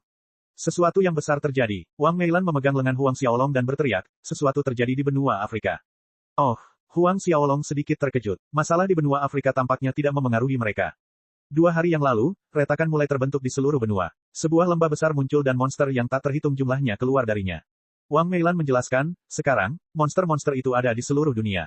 Semua aliansi akan menderita ratusan ribu korban setiap hari. Benar sekali, masalahnya tidak begitu serius di aliansi Huaxia kita, tetapi situasi di Afrika dan Mesir adalah yang terburuk. Jutaan orang dimangsa oleh monster setiap hari. Huang Jiyuan melanjutkan, semua orang bersembunyi dalam ketakutan saat ini. Tidak ada yang berani meninggalkan rumah mereka di malam hari. Setiap malam, monster-monster itu akan menjadi sangat aktif. Huang Xiaolong mengerutkan kening. Lembah tanpa dasar di Afrika. Apakah Sekte Pengadilan Ilahi dan yang lainnya mengirim orang-orang mereka? Tanya Huang Xiaolong. Mereka mengirim hampir semua orang di sekte mereka untuk membunuh monster-monster itu. Aliansi membentuk pasukan 100 juta untuk melawan mereka, tetapi itu sia-sia. Lebih dari 10.000 monster muncul setiap detik, dan kita kewalahan. Huang Jiyuan menggelengkan kepalanya dan mendesah. Bahkan monster yang paling lemah pun ada di alam Xiantian. Masih banyak lagi di alam Foundation Building dan alam Golden Core. Konon, yang terkuat di antara mereka telah mencapai alam pencerahan. Beruntungnya bagi kita, tidak ada monster alam pemutus roh. Huang Xiaolong sedikit terkejut. Kalau begitu banyak yang mengalir keluar dari lembah, jumlahnya akan lebih dari 30 juta dalam 1 jam. Itu berarti ada ratusan juta di antaranya yang muncul dalam sehari. Baru 2 hari dan seharusnya sudah ada hampir 1 miliar. Tidak mengherankan sekte dan aliansi besar tidak dapat berbuat apa-apa. Apakah ada yang pergi menyelidiki lembah itu? Tanya Huang Xiaolong. Huang Sengan berkata bahwa Yuan Hui dari Sekte Api Ungu pergi sendiri. Namun, dia gagal menemukan apapun. Wang Meilan mendesah. Huang Xiaolong mengangguk. Yuan Hui berada di puncak alam pencerahan tingkat ke-9. Dia adalah salah satu dari 6 ahli terkuat di bumi, dan jika dia gagal menemukan apapun, masalahnya pasti lebih serius daripada yang mereka kira. Tak lama kemudian, Huang Xiaolong menghubungi Yuan Hui dan Huang Shengan. Ia meminta laporan tentang semua yang telah terjadi dalam beberapa hari terakhir. Kerutan terbentuk di wajahnya setelah menerima laporan mereka. Situasinya lebih buruk dari yang ia kira. Kota-kota yang tak terhitung jumlahnya di Afrika telah hancur menjadi puing-puing, dan monster-monster masih terus berdatangan tanpa henti. Wilayah manusia telah sangat berkurang dan jika tidak ada yang dilakukan untuk mengatasinya, Afrika dan berbagai negara di sekitarnya akan hilang. Sekarang, para pengungsi melarikan diri sejauh yang mereka bisa. Bukankah sekte dan aliansi mengirim anggotanya untuk melawan monster? Apakah 100 juta pasukan tidak dapat mengamankan benua? Yuan Hui menggelengkan kepalanya. Monster-monster itu sebagian besar berkumpul di Afrika. 40% dari mereka pergi ke berbagai aliansi, dan kita semua hanya mampu membunuh mereka yang keluar dari benua itu. Aliansi melindungi kota-kota besar mereka, dan tidak ada yang mampu mengirim pasukan ke benua Afrika untuk melawan sumber masalahnya. Huang Shengan melanjutkan, aliansi Waxia kami mengirim 20 juta pasukan tetapi kami tidak dapat melindungi wilayah aliansi. Saya khawatir ada lebih dari 20 juta monster yang berkeliaran di aliansi Waxia, dan mereka menyerang kota-kota yang paling dekat dengan perairan. Huang Xiaolong mengangguk perlahan. Huang Xiaolong berbicara kepada para pemimpin berbagai aliansi dan keluarga besar sebelum menyampaikan perintah. Ia memerintahkan semua orang, termasuk para leluhur, untuk keluar dan membunuh monster-monster itu. Tidak seorang pun yang berani menahan diri setelah menerima perintah dari Huang Xiaolong. Segera setelah itu, Huang Xiaolong menghubungi Zhang Yuhan untuk menanyakan masalah keluarga. Karena keluarga Zhang tidak terlalu jauh dari kebun naga biru, Huang Xiaolong telah lama membangun formasi besar untuk melindungi mereka. Tidak akan ada bahaya yang menimpa mereka. Mengapa kamu tidak datang ke kebun naga biru? Huang Xiaolong bertanya pada Zhang Yuhan. Jantungnya sedikit berdebar, tetapi akhirnya dia menggelengkan kepalanya. Aku tidak bisa meninggalkan semua murid keluarga Zhangku. Bagaimanapun, mereka semua telah mengabdikan hidup mereka untuk keluarga. Bodoh, tidak akan ada bahaya yang menimpa mereka saat mereka tinggal di Zhang Family Manor milikmu. Huang Xiaolong terkekeh. Tidak perlu khawatir, aku akan segera datang dan menutup lembah ini. Apa, kau akan pergi ke Afrika? Ekspresi Zhang Yuhan berubah. Xiaolong, kau tidak boleh pergi. Terlalu berbahaya. Bahkan Lord Yuan Hui tidak dapat masuk jauh ke dalam lembah. Terlalu berbahaya di sana. Perlindungan esensi sejati Lord Yuan Hui hancur setelah dia masuk hampir 1000 meter ke dalam. Selain itu, ada batasan yang mengerikan di seluruh lembah. Bahkan nuklir tidak dapat melakukan apapun terhadap monster di sana. Sekalipun kamu pergi, kamu tidak akan bisa melakukan apapun. Zhang Yuhan panik. Dia tahu bahwa Huang Xiaolong kuat, tetapi yang dia tahu hanyalah bahwa dia bisa mengalahkan Yuan Hui dalam pertempuran. Dia tidak tahu seberapa kuatnya dia. Tenang saja, tidak akan terjadi apa-apa padaku. Huang Xiaolong terkekeh. Jika terjadi sesuatu, aku akan pergi begitu aku merasakan sedikit bahaya. Karena tubuhnya lebih kuat daripada para ahli alam dewa penciptaan biasa, tidak perlu takut dengan ki iblis di lembah. Meskipun dia membatasi kekuatannya, dia tidak bisa memaksa tubuhnya untuk kembali ke keadaan yang lebih lemah. Bahkan jika ki iblis 1 miliar kali lebih kuat, itu tidak akan membahayakan Huang Xiaolong sedikitpun. Kamu harus berhati-hati, aku akan menunggumu kembali. Zhang Yuhan menghela napas sambil menatap Huang Xiaolong dengan tatapan yang dalam. Baiklah. Huang Xiaolong terkekeh geli. Setelah mengobrol sebentar, mereka memutuskan panggilannya. Setengah jam kemudian, Huang Xiaolong meninggalkan halaman menuju benua Afrika. Huang Xiaolong membutuhkan waktu kurang dari 1 jam untuk menyeberangi lautan. Ketika salah satu kota di benua Afrika muncul dalam pandangannya, perhatiannya teralih oleh sebuah teriakan. Apa kau gila? Kota ini sudah diserbu monster. Kenapa kau masih menuju ke sana? Orang yang berteriak padanya adalah seorang wanita, dan dia ada di dalam kelompok yang beranggotakan 6 orang. Kelompok itu beragam, dan ada beberapa orang tua di antara mereka. Gadis yang berteriak padanya berkulit gelap, dan dia mengenakan jubah ungu. Dari aksesorisnya, Huang Xiaolong dapat mengetahui bahwa dia adalah murid dari salah satu keluarga besar di benua Afrika. Yang lainnya seharusnya adalah penjaga yang dikirim untuk melindunginya.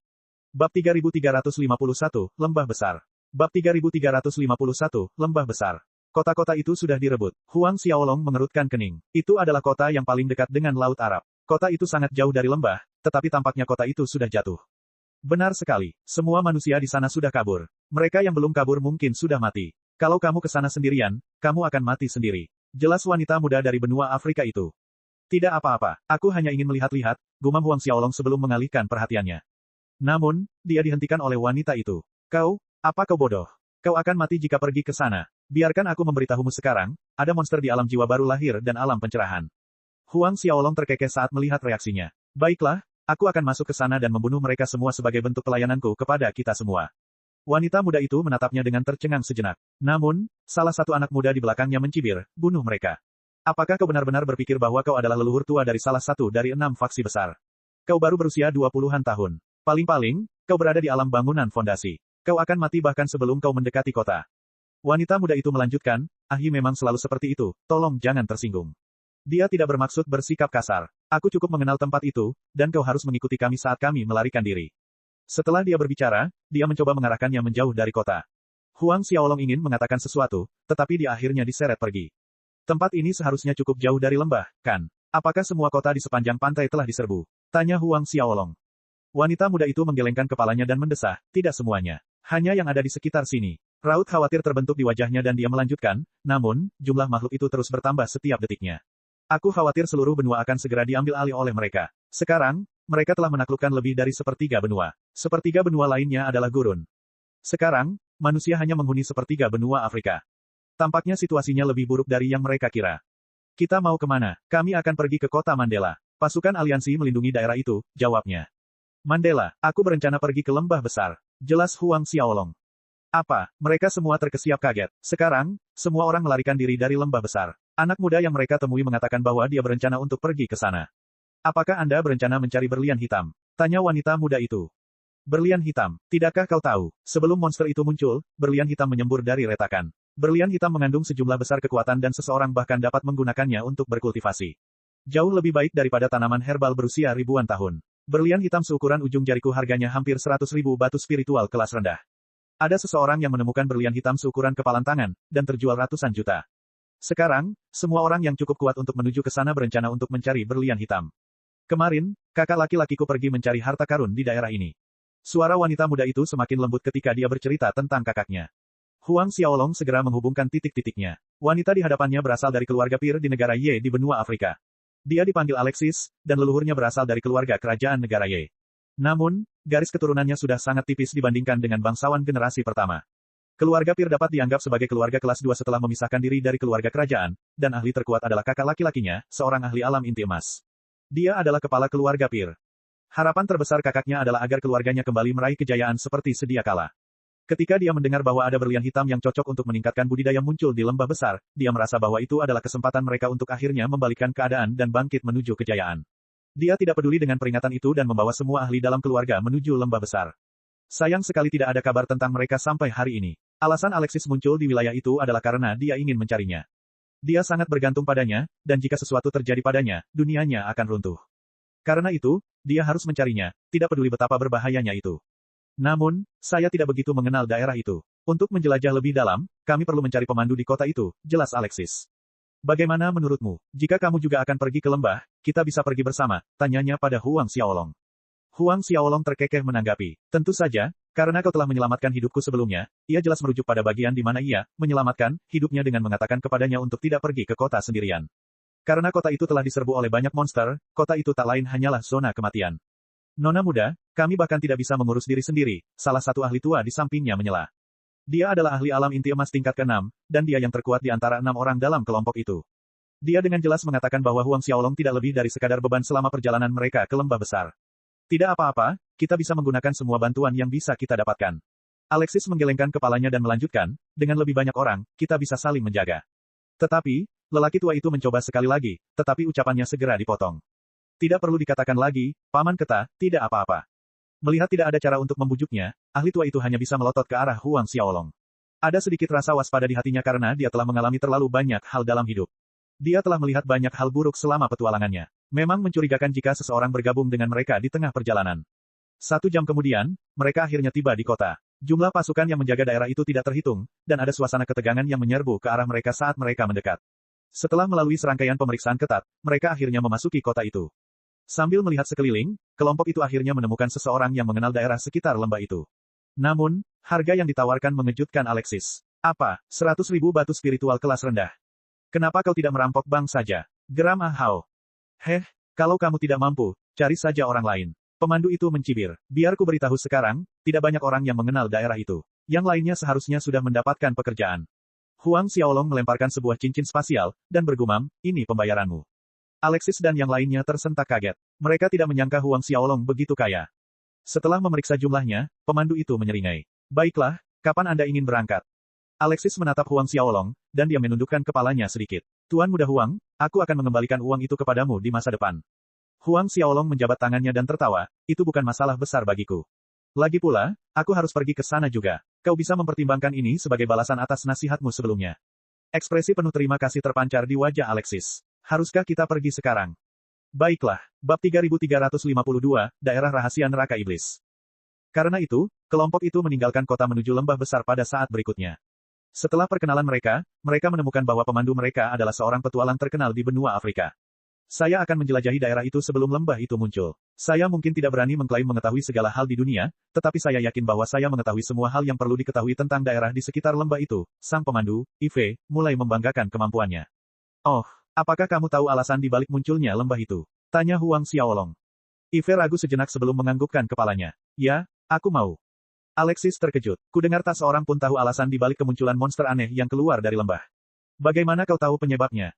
Para ahli di seluruh dunia menggunakan citra satelit untuk mengamati area di sekitar lembah guna menentukan alasan di balik kemunculannya.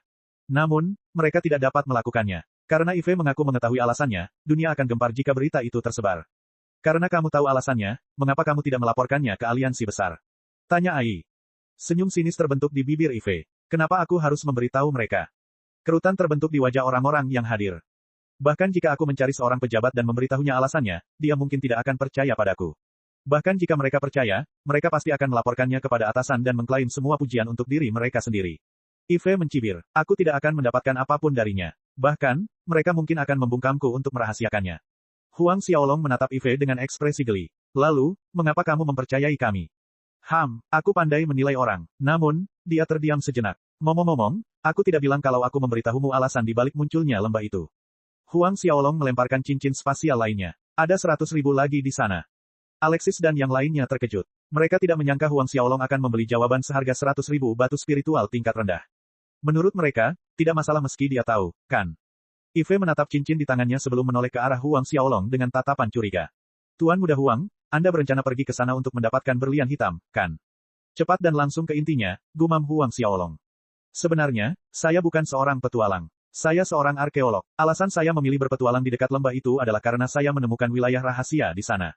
Wilayah rahasia. Alexis dan yang lainnya terkesiap ketakutan. Hati Huang Xiaolong sedikit bergetar dan dia sepertinya memikirkan sesuatu. Benar sekali. Itu adalah wilayah rahasia yang disebut wilayah rahasia neraka iblis. Ive berubah serius, dan nadanya tenggelam. Selama bertahun-tahun, aku gagal menemukan pintu masuk wilayah rahasia itu. Maksudmu lembah besar sekarang adalah pintu masuk ke daerah rahasia neraka iblis. Apakah semua monster itu berasal dari neraka? Alexis berteriak ketakutan. Ya, semua orang saling memandang dengan ragu karena cerita itu terlalu sulit dipercaya. Ive menoleh ke Huang Xiaolong dan melanjutkan, Tuan Muda Huang, apakah Anda percaya teoriku? Ya, Huang Xiaolong mengangguk. Memang, neraka iblis seharusnya merupakan wilayah rahasia seperti wilayah suci Kunlun. Satu-satunya perbedaan adalah orang yang meninggalkan wilayah itu. Pangu adalah orang di balik terciptanya wilayah suci Kunlun, tetapi dia tidak tahu siapa yang meninggalkan wilayah rahasia neraka iblis.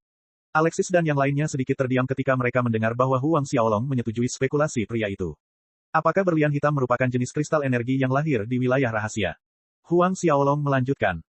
Mulut Ive ternganga saat mendengar pertanyaan Huang Xiaolong. Benar sekali, aku sudah menduganya. Berlian hitam itu sangat mirip dengan batu roh di bumi. Jika seseorang berhasil memasuki daerah rahasia neraka iblis, bukankah mereka akan menjadi kaya? Keta terkesiap. Ive bisa melihat keserakahan di mata Keta, dan dia terkekeh geli. Jika kau berhasil keluar hidup-hidup, kau akan kaya. Kau tidak akan bisa berhenti menghitung uang yang kau hasilkan jika kau kembali hidup-hidup.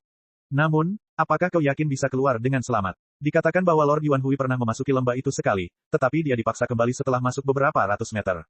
Ki iblis di daerah itu terlalu menakutkan. Aku khawatir bahkan para ahli yang telah melampaui alam pencerahan tidak akan bisa masuk terlalu dalam ke lembah itu. Keta dan yang lainnya merasakan kulit kepala mereka mati rasa. Satu-satunya orang yang mungkin bisa memasuki lembah itu adalah para dewa kuno dari aliansi Huaxia jika mereka hidup kembali. Huang Xiaolong tetap tenang saat bertanya kepada Ive tentang kejadian terkini di sekitar lembah besar. Mungkin karena dia mengambil batu spiritual Huang Xiaolong, dia menceritakan semua yang dia tahu. Namun, dia tidak tahu apapun yang terjadi di dalam lembah. Satu-satunya yang dia tahu adalah hal-hal yang tercatat dalam naskah kuno. Sepanjang perjalanan, Ive menceritakan kepada Huang Xiaolong dan yang lainnya tentang petualangannya yang hebat. Semuanya sangat aneh, dan Alexis dan yang lainnya belajar banyak darinya. Sepanjang jalan, Huang Xiaolong menyadari bahwa Ive adalah orang yang cukup baik. Satu-satunya hal tentangnya adalah bahwa ia serakah. Setelah melewati gunung ini, kita akan tiba di Crimson Flames Basin. Ive menunjuk ke puncak di depan mereka, dan dia menjelaskan, lembah itu berada tepat di tengah-tengah cekungan. Saat kita memasuki cekungan, akan ada banyak monster. Itu adalah pengingat yang baik bagi mereka semua bahwa segala sesuatunya akan menjadi berbahaya. Karena dia sangat familiar dengan daerah itu, mereka tidak bertemu makhluk apapun di sepanjang jalan. Namun, hal itu tidak dapat dihindari saat mereka memasuki cekungan. Ketika mereka tiba di depan gunung raksasa, dia mengingatkan mereka tentang berbagai hal yang harus mereka perhatikan. Namun, mereka melihat sekelompok orang terbang kembali ke arah mereka, dan jelas bahwa mereka datang dari lembah. Haha, kita akan kaya. Kita menemukan lebih dari 30 berlian hitam kali ini, dan ada satu yang seukuran kepalan tangan kecil. Luz benar-benar bodoh karena mempercayai kita. Namun, untunglah dia percaya. Kalau tidak, kita tidak akan bisa lolos dari banyaknya makhluk itu. Tawa memenuhi udara. Namun, suasana hati Alexis benar-benar berbeda. Ekspresinya langsung berubah, dan dia bergegas untuk menghentikan sekelompok orang itu. Laha, apa yang baru saja kau katakan? Apa yang terjadi dengan kakak laki-lakiku? Tentu saja dia merujuk pada laki-laki yang mereka sebut Luz. Pria yang diajaknya bicara adalah seorang patriark muda dari keluarga Nande dari salah satu kota di sekitarnya. Namun, mereka jauh lebih kuat daripada keluarga Pir. Pemuda itu menatap Alexis dan mencibir, hahaha. Lihat, itu adik perempuan Alexis. Setelah dia berbicara, mereka semua mengelilingi kelompok Huang Xiaolong dengan senyum sinis di wajah mereka. Bab 3353, bunuh dirimu sendiri. Lebih dari 30 ahli dari keluarga Nande mengelilingi mereka. Laha terkekeh, kakakmu seharusnya sudah cukup banyak dimakan monster sekarang. Darah mengalir dari wajah Alexis, dan dia berteriak, apa yang baru saja kamu katakan? Bagaimana ini bisa terjadi? Bukankah dia pergi menjelajah bersama kalian semua? Kamu bilang dia bodoh dan semua orang di keluargaku terjebak di sana. Apa maksudmu dengan itu? Alexis menanyai Laha dengan marah. Laha dan yang lainnya tertawa terbahak-bahak. Apa maksudku? Laha melanjutkan, kami memberitahu dia bahwa ada banyak sekali berlian hitam di salah satu pegunungan. Dia pikir itu benar, dan dia membawa para ahli dari keluarga Pir ke sana. Tidak ada apapun di sana selain sekelompok monster. Alexis dan anggota kelompoknya merasakan hati mereka dipenuhi amarah. Kau menyebabkan adikku mati. Alexis berteriak dan sepasang pedang muncul di tangannya. Dia menyerangnya tanpa peduli apapun. Nona muda, hati-hati, teriak Ai dan yang lainnya. Mereka melindunginya saat mereka menyerang anggota keluarga Nande. Namun, salah satu ahli selain Laha melepaskan auranya dan anggota keluarga Pir terlempar mundur. Naschen Sol Realem, teriak Keta saat dia menghantam tanah di belakangnya. Apa? Alexis dan yang lainnya berteriak ketakutan. Seorang ahli alam jiwa baru lahir bagaikan gunung yang tidak dapat diatasi bagi mereka yang hadir. Benar sekali, kita punya ahli alam jiwa baru lahir di pihak kita. Laha mencibir, biar aku yang memperkenalkan. Ini adalah tetua agung dari keluarga Nande kita, Tuan Mosuan. Tuan Mosuan, dia adalah ahli terkuat kedua di kota lama mereka. Dia adalah eksistensi di puncak alam jiwa baru lahir tingkat ke-9. Reaksi Ive juga sama, dia sepertinya pernah mendengar tentang Mosuan. Tangkap gadis itu, bunuh sisanya, perintah Laha. Puluhan ahli langsung menyerang Huang Xiaolong dan yang lainnya. Mereka semua berada di alam inti emas, dan sebagian besar dari mereka adalah ahli tingkat tinggi. Kalian, Alexis dan yang lainnya melompat ketakutan. Namun, para penyerang mereka membeku di udara. Mereka tiba-tiba jatuh ke tanah. Saat mereka mendarat, tubuh mereka berubah menjadi hitam pekat seolah-olah mereka telah diracuni. Anggota keluarga Nande tercengang. Begitu pula anggota keluarga Pir. Apa yang sebenarnya terjadi? Tak lama kemudian, tubuh mereka yang jatuh dari langit mulai terkorosi. Mereka dengan cepat berubah menjadi tumpukan lumpur. Inti emas yang ada di tubuh mereka berubah menjadi tumpukan debu hitam. Laha dan yang lainnya yang tidak bergerak sebelumnya menarik napas dingin. Itu adalah inti emas yang mereka bicarakan. Itu lebih kuat dari harta spiritual. Meski begitu, mereka hancur menjadi debu dalam sekejap mata. Seberapa mengerikan racun itu? Ahli alam jiwa baru lahir merasakan ekspresinya berubah saat dia melihat sekelilingnya dengan ketakutan. Siapa? Huang Xiaolong melangkah maju sedikit dan tatapan orang-orang yang hadir tertuju padanya. Kamu, Mosuan menatap Huang Xiaolong dengan ragu. Alexis dan yang lainnya sedikit terkejut. Apakah kamu seseorang dari lembah hantu? Tanya Mosuan.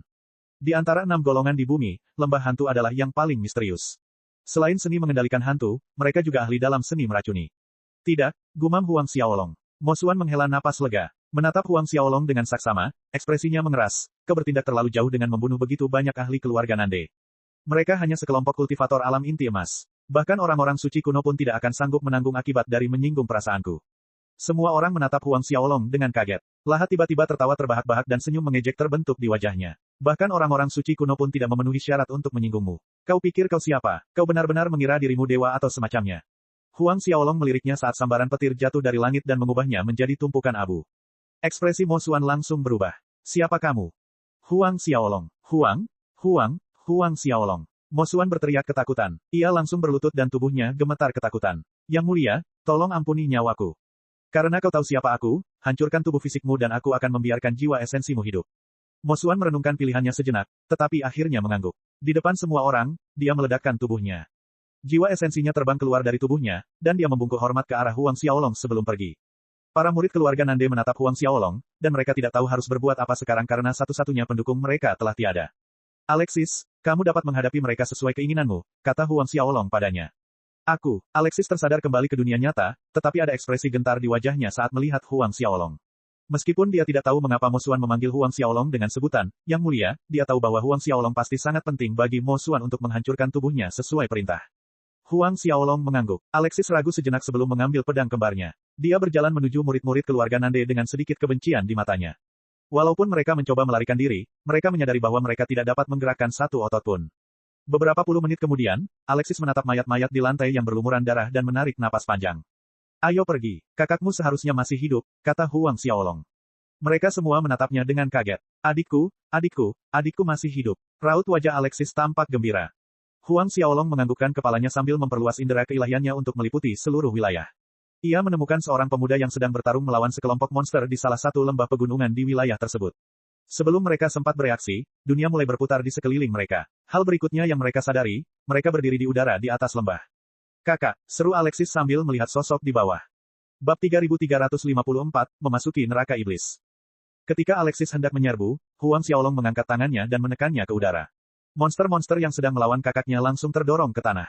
Semuanya berubah menjadi pasta daging dalam sekejap. Meskipun mereka telah melihat bagaimana Huang Xiaolong berurusan dengan anggota keluarga Nande beberapa saat yang lalu, mereka masih terkejut dengan pengungkapan kekuatannya. Dalam 2 hari terakhir, semua orang telah mengetahui betapa kuatnya monster-monster itu. Mereka pasti bisa menghentikan peluru biasa dengan tubuh mereka, dan bahkan meriam laser ungu pun tidak bisa menahan mereka. Sekarang, Huang Xiaolong menghadapi mereka dengan satu gerakan. Ketika saudara laki-laki Alexis mendengar tangisannya, ia mendongak karena terkejut. Keputusasaan memenuhi hatinya ketika ia memikirkan monster-monster yang mengelilinginya. Ketika ia mengalihkan perhatiannya kembali ke monster-monster itu, ia terperangah saat mengetahui bahwa mereka telah dihancurkan. Saudaraku, setelah tersadar kembali, Alexis bergegas ke sisi Luz. Alexis, Luz memeluknya erat saat dia mendekat. Patriark, Ai dan yang lainnya berkumpul di sekelilingnya dengan gembira. Di mana Paman Mu Cheng dan yang lainnya? Tanya Alexis. Demi melindungiku, mereka sudah. Mata Luz memerah karena kebencian yang terpancar di matanya. Laha, dialah dalam semua ini. Dia menipu kita. Ekspresi Alexis menjadi sedikit rumit, dan dia menjelaskan, kakak, Laha sudah mati.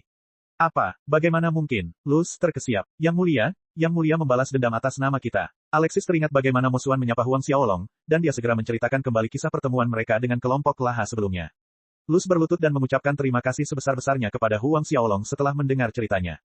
Membiarkannya berdiri, Huang Xiaolong membawa mereka keluar dari lembah tempat mereka berada. Ketika keluar dari lembah, semua orang melihat serbuan monster yang menyerbu ke arah mereka. Rasa takut memenuhi hati mereka sesaat, tetapi mereka segera disambut oleh pemandangan yang tidak akan pernah mereka lupakan seumur hidup mereka. Huang Xiaolong menginjak tanah sekali, dan lapisan es menutupi tanah. Warna biru es itu bagaikan banjir yang mengubah setiap makhluk menjadi patung es. Seluruh dunia di sekitar mereka berubah menjadi biru. Tidak ada satu monster pun yang berkeliaran dan ki iblis yang memenuhi tanah berubah menjadi udara dingin. Dataran yang sebanding dengan neraka berubah menjadi daratan sunyi yang tertutup es. Alexis dan yang lainnya tercengang. Baiklah, kalian harus meninggalkan dataran ini sekarang, Huang Xiaolong mengingatkan. Sekarang setelah dia menemukan saudaranya, dia dapat kembali ke wilayah yang dikuasai manusia. Yang Mulia, apakah Anda berencana memasuki lembah besar? Huang Xiaolong menganggukkan kepalanya. Aku akan pergi ke sana untuk melihat apakah aku bisa menyegel wilayah rahasia itu. Lagi pula, itulah satu-satunya cara untuk mencegah hal serupa terjadi di masa mendatang. Tentu saja, Huang Xiaolong juga ingin melihat sumber gangguan itu. Sebelum mereka pergi, Huang Xiaolong menyerahkan sebuah tablet kepada Alexis, dan dia terkekeh, karena kita ditakdirkan untuk bertemu, aku akan memberitahumu siapa aku. Aku adalah tetua agung keluarga Huang dari aliansi Huaxia, dan ini adalah tablet identitasku. Jika kau pergi ke Huaxia di masa depan, kau dapat mencariku. Setelah dia berbicara, dia menghilang di kejauhan dengan satu langkah. Semua orang merasakan otak mereka berdengung kebingungan ketika mereka melihat sosok Huang Xiaolong pergi. Tetua agung keluarga Huang, wajah Ive dipenuhi keraguan. Dia bukan satu-satunya, yang lain juga sama bingungnya. Pokoknya, kita harus meninggalkan dataran ini sebelum memutuskan apapun, kata Luz. Sambil menganggukkan kepala tanda setuju, mereka semua segera meninggalkan dataran itu. Mereka semua takut akan bertemu monster dalam perjalanan pulang. Namun, mereka tidak dapat mempercayai mata mereka ketika menyadari bahwa seluruh wilayah itu membeku. Ketika mereka menyentuh makhluk-makhluk yang telah berubah menjadi patung es, makhluk-makhluk itu hancur menjadi debu.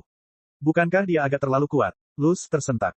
Alexis memikirkan tentang apa yang dikatakan Huang Xiaolong sebelumnya tentang keabadian kuno dan dia berpikir dalam hati, mungkinkah itu benar? Ketika itu terjadi, Huang Xiaolong melihat lembah besar yang muncul di bumi. Lembah besar itu lebarnya ratusan mil, dan ki iblis mengalir tanpa henti. Monster-monster jelek yang mengeluarkan asap hitam muncul bersama dengan ki iblis. Salah satu di antara mereka bergegas menuju Huang Xiaolong setelah mendeteksi kehadirannya, dan meraung dengan marah. Huang Xiaolong tidak melakukan apa-apa karena api ungu muncul dari tubuhnya. Sebelum monster itu bisa memasuki radius 100 meter di sekitar Huang Xiaolong, monster itu terbakar menjadi berkeping-keping. Huang Xiaolong terus masuk lebih dalam ke celah itu. Lembah itu hampir tak berdasar, dan Huang Xiaolong tenggelam ribuan meter ke dalam tanah. Ketika akhirnya tiba di dasar, dia melihat sebuah lubang raksasa yang menyerupai mulut monster raksasa, dan makhluk-makhluk aneh keluar dari sana. Huang Xiaolong berubah menjadi seberkas api ungu yang langsung masuk ke dalam lubang, membakar semua yang ada di sekitarnya menjadi abu. Saat masuk, Huang Xiaolong disambut oleh dunia berwarna merah. Selain monster dan ki iblis, semua orang berwarna merah tua. Monster-monster menyerbu ke lokasi itu dalam gelombang yang tiada henti. Mereka semua bersorak kegirangan sementara mata mereka berbinar-binar. Keluarlah dan makan manusia, rasanya lezat sekali. Penguasa iblis telah berbicara, kami akan membunuh semua manusia. Tuan, Huang Xiaolong mengerutkan kening. Dia melihat monster yang menyerangnya dan dengan santai melancarkan pukulan. Gelombang energi yang mengerikan muncul dan menghancurkan setiap monster yang menghalangi jalannya. Gelombang energi itu menjelajah dunia merah dan setelah sekian lama, akhirnya tiba di ujung dunia. Sebuah ledakan dahsyat terjadi, dan seluruh wilayah rahasia bergetar. Pukulan Huang Xiaolong tampaknya telah melubangi seluruh wilayah itu. Siapa yang berani bertindak begitu sombong di neraka iblisku? Raungan kemarahan bergema di langit saat aura menakutkan memenuhi langit. Hah, Huang Xiaolong sedikit terkejut. Makhluk yang mengungkapkan auranya berada di alam kondensasi jiwa tingkat ke-9. Seseorang harus tahu bahwa bahkan Chen Haoguang hanyalah seorang ahli alam kondensasi jiwa tingkat ke-6. Namun, Huang Xiaolong mengangkat lengannya dengan santai untuk menyeret makhluk itu ke arahnya. Makhluk itu menatap Huang Xiaolong dengan tak percaya sementara ketakutan memenuhi matanya. Apakah kamu seorang abadi kuno? Bukankah para penguasa iblis mengatakan bahwa para abadi kuno telah pergi ke dunia abadi? Seharusnya tidak ada lagi abadi kuno yang tersisa di dunia ini. Huang Xiaolong tidak mengatakan sepatah kata pun saat dia dengan santai mengirimkan seberkas cahaya ungu ke tubuh makhluk itu. Bab 3355, Alam Abadi Kekosongan. Dengan sangat cepat, Huang Xiaolong memindai ingatan pihak lain. Dia mempelajari sesuatu yang cukup mengejutkan. Oh, keturunan ras iblis kuno. Monster-monster di neraka iblis semuanya adalah keturunan ras iblis kuno. Mereka memiliki hubungan dekat dengan dewa-dewa kuno bumi, dan mereka bahkan telah berperang melawan satu sama lain dalam beberapa perang besar. Setelah iblis kuno dikalahkan, mereka disegel di wilayah rahasia neraka iblis. Setelah bertahun-tahun bekerja keras, mereka akhirnya berhasil menggunakan bantuan ki iblis asal yang mereka temukan di wilayah rahasia untuk menerobos segel yang dibuat oleh dewa kuno. Tuan Iblis, mata Huang Xiaolong menatap bagian terdalam dari wilayah rahasia itu. Raja Iblis memiliki garis keturunan paling murni dari semuanya, dan dia juga merupakan keturunan dari Iblis kuno. Kekuatannya telah mencapai puncak alam abadi Void tingkat ke-9. Karena penindasan dari dunia bawah, dia tidak mampu menerobos. Puncak akhir tingkat ke-9 Void Immortal, gumam Huang Xiaolong pada dirinya sendiri. Dia tidak menyangka ada kehidupan seperti itu di bumi. Huang Xiaolong menghancurkan makhluk yang dipegangnya dengan remasan kecil. Sambil melambaikan tangannya, sebuah rune raksasa muncul di langit dan menutup pintu masuk wilayah rahasia itu. Meskipun segel itu dibuat oleh Huang Xiaolong dengan santai, tidak akan mudah bagi makhluk-makhluk itu untuk menghancurkannya. Paling tidak, segel itu akan bertahan selama beberapa hari ke depan. Setelah menyegel pintu masuk, Huang Xiaolong berjalan menuju kedalaman wilayah rahasia. Ruang yang terkandung dalam wilayah rahasia itu lebih besar dari permukaan bumi. Raja Iblis sendiri tidak tahu berapa banyak monster yang ada di wilayah rahasia itu meskipun dia adalah penguasa wilayah itu, tetapi dia tahu bahwa jumlahnya tidak kurang dari 1 kuadriliun. Saat itu, hanya ada 10 miliar manusia yang hidup, tetapi jumlah monster melebihi jumlah mereka sedikitnya 1000 kali lipat. Jika makhluk itu naik ke permukaan, tidak akan ada ruang tersisa. Ketika dia melihat makhluk-makhluk yang berlarian menuju pintu masuk yang sudah tertutup, cahaya biru dingin mengelilinginya. Setiap makhluk dalam radius 10 mil di sekitar Huang Xiaolong berubah menjadi patung es. Beberapa makhluk yang sudah gila menyerang Huang Xiaolong, tetapi mereka bahkan tidak dapat bereaksi sebelum berubah menjadi es yang hancur. Akhirnya, mereka mulai menghindarinya seperti menghindari wabah. Seperti manusia, monster juga sama takutnya dengan kematian. Ketika Huang Xiaolong melakukan perjalanan menuju kedalaman wilayah rahasia, Jenderal Besar Ras Iblis melaporkan situasi tersebut ke eselon atas Ras Iblis. Apa, seorang manusia menyerbu tanah kita? Panglima Besar Ras Iblis, Yu Dehai, terkejut. Bukankah kita yang melakukan penyerbuan? Ada berapa jumlah mereka? Tanya Yu Dehai. Sang jenderal ragu sejenak sebelum tergagap, hanya ada 1 orang. Apa? Yu Dehai berteriak tak percaya, kalian semua tidak bisa menghentikan 1 orang pun. Para jenderal memperlihatkan ekspresi canggung. Dia benar-benar kuat. Salah satu jenderal tergagap, ki dingin di sekujur tubuhnya menghentikan siapapun untuk memasuki jarak 10 mil darinya. Chen Yuan dan jenderal lainnya telah berubah menjadi patung es. Mereka hancur saat kita menyentuhnya, dan kita bahkan tidak dapat mencoba menyelamatkan mereka. Yu Dehai menatap mereka dengan kaget. Dia tahu betapa kuatnya bawahannya. Marsekal, apakah menurutmu kita harus melaporkan hal ini kepada Raja Iblis? Yu Dehai mengangguk dengan sungguh-sungguh, pergi dan laporkan hal ini kepada Tuan Iblis sekarang juga.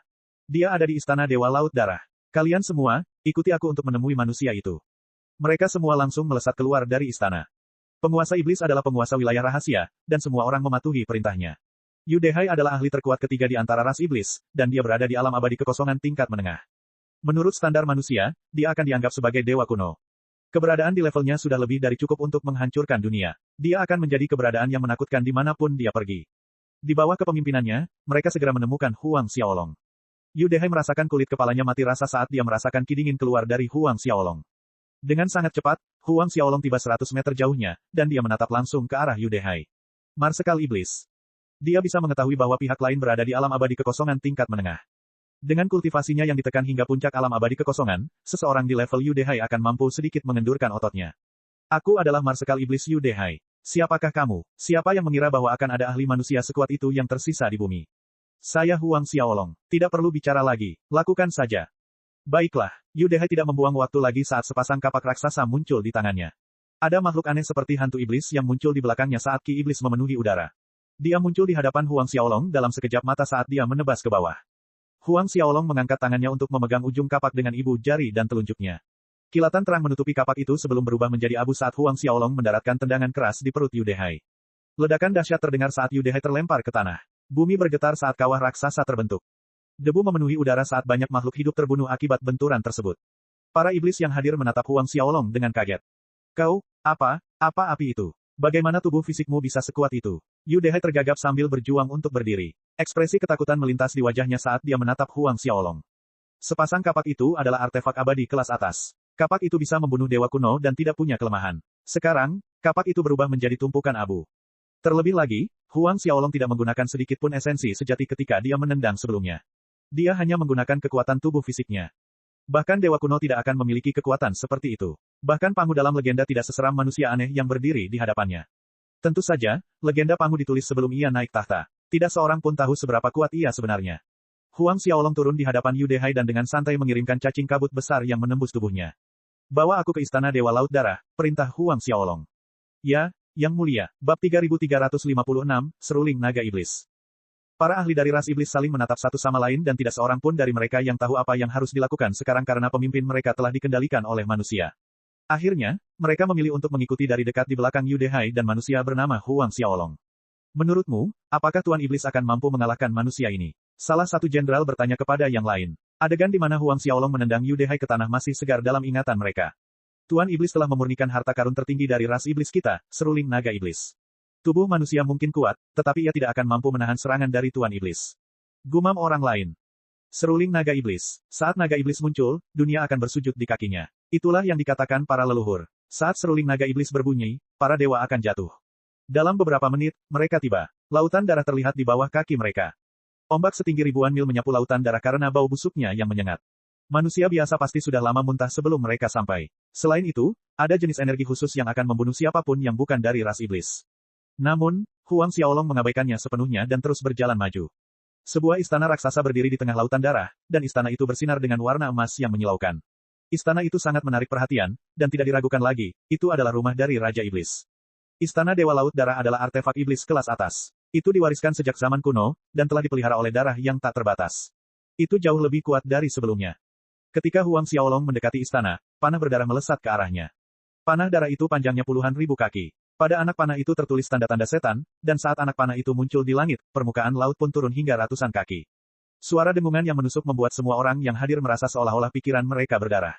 Saat panah darah muncul, para anggota ras iblis mundur ketakutan. Panah darah itu tiba di hadapan Huang Xiaolong dalam sekejap dan tepat saat panah itu hendak menembus dadanya, Huang Xiaolong menepisnya dengan santai. Panah darah itu menghantam salah satu pegunungan yang jauh, dan menghancurkan bangunan itu sepenuhnya. Saat benda itu jatuh ke tanah, panah darah itu terus maju dan menusuk langsung ke sebuah benua acak di kejauhan. Hah! Teriakan kaget terdengar dari istana Dewa Laut Darah. Tak lama kemudian, seorang pria berpakaian jubah merah darah muncul. Itu adalah seorang pria parubaya dengan tanda darah di dahinya. Dia seperti pisau berdarah yang berdiri melawan angin. Para anggota ras iblis berlutut saat melihatnya. Tuan Iblis. Itulah penguasa wilayah rahasia. Dia berada di puncak alam abadi kekosongan tingkat ke-9 akhir. Seseorang dapat berargumen bahwa dia sama kuatnya dengan Huang Xiaolong saat ini. Raja Iblis melihat Yu Dehai tidak berlutut, dan dia menyipitkan matanya sedikit. Namun, tatapannya segera beralih ke Huang Xiaolong. Puncak akhir tingkat ke-9 Void Immortal. Dia menjilat bibirnya dengan gembira dan melanjutkan, aku sudah lama tidak mencicipi darah Void Immortal. Siapa yang mengira masih ada satu di bumi? Anda harus cukup kuat untuk membuat klaim seperti itu. Dengan tubuh fisik Huang Xiaolong saat ini, hampir tidak ada yang bisa melukainya. Satu-satunya benda di dunia Pangu yang bisa melukainya adalah kapak Pangu. Bahkan jika dia berdiri diam, Raja Iblis tidak akan bisa menembus kulitnya. Raja Iblis, Liu Huang, mencibir dengan nada menghina. Hahaha, kau memang pemberani. Kenapa kau tidak bekerja untukku? Di masa depan, kau akan menjadi yang kedua setelah aku. Begitu kau mengikutiku, kita akan bergandengan tangan dan menyapu bersih semua kekuatan di sistem bintang Sungai Perak. Bahkan gerbang abadi Panwu tidak akan menjadi tandingan kita. Oh, kau tahu tentang gerbang abadi Panwu? Huang Xiaolong sedikit terkejut. Cahaya melintas di mata Liu Huang saat dia berbalik menatap kehampaan. Dulu, aku mengikuti ayahku ke gerbang abadi Panwu sebelum neraka iblis disegel. Ayahku bertarung melawan leluhur tua gerbang abadi Panwu selama 10 hari berturut-turut. Dia menoleh ke Huang Xiaolong sekali lagi. Jika kita bergandengan tangan, kita akan menjadi penguasa dunia ini. Huang Xiaolong menggelengkan kepalanya dan mendesah, lakukan gerakanmu. Berikan semua yang kau punya. Dia harus mengakui bahwa Liu Huang mungkin adalah orang terkuat di dunia fana. Namun, mustahil baginya untuk bergandengan tangan dengan Huang Xiaolong. Bahkan Dewa Penciptaan yang memiliki 2 miliar unit energi kosmos agung tidak memenuhi syarat untuk bekerja dengannya. Karena kau memilih kematian, aku akan menghormati keinginanmu. Cahaya merah menyala di mata Liu Huang. Kau tampaknya memiliki garis keturunan yang mengerikan. Setelah aku menyerap esensi darahmu, aku akan menyapu bersih gerbang abadi Panwu. Aku akan mendominasi sistem bintang Sungai Perak sendirian. Sebilah pisau iblis muncul di tangannya setelah dia berbicara. Itu adalah bilah yang berbentuk bulan sabit, dan dalam sekejap mata muncul di atas Huang Xiaolong. Bilahnya menebas ke bawah dan muncul setengah meter dari tengkorak Huang Xiaolong. Namun, pukulan Huang Xiaolong tiba pada saat yang sama. Kekuatan di balik tinju itu menyebabkan hati mereka yang hadir sedikit bergetar. Saat tinjunya mengenai bilah pedang itu, ledakan dahsyat menggema di langit.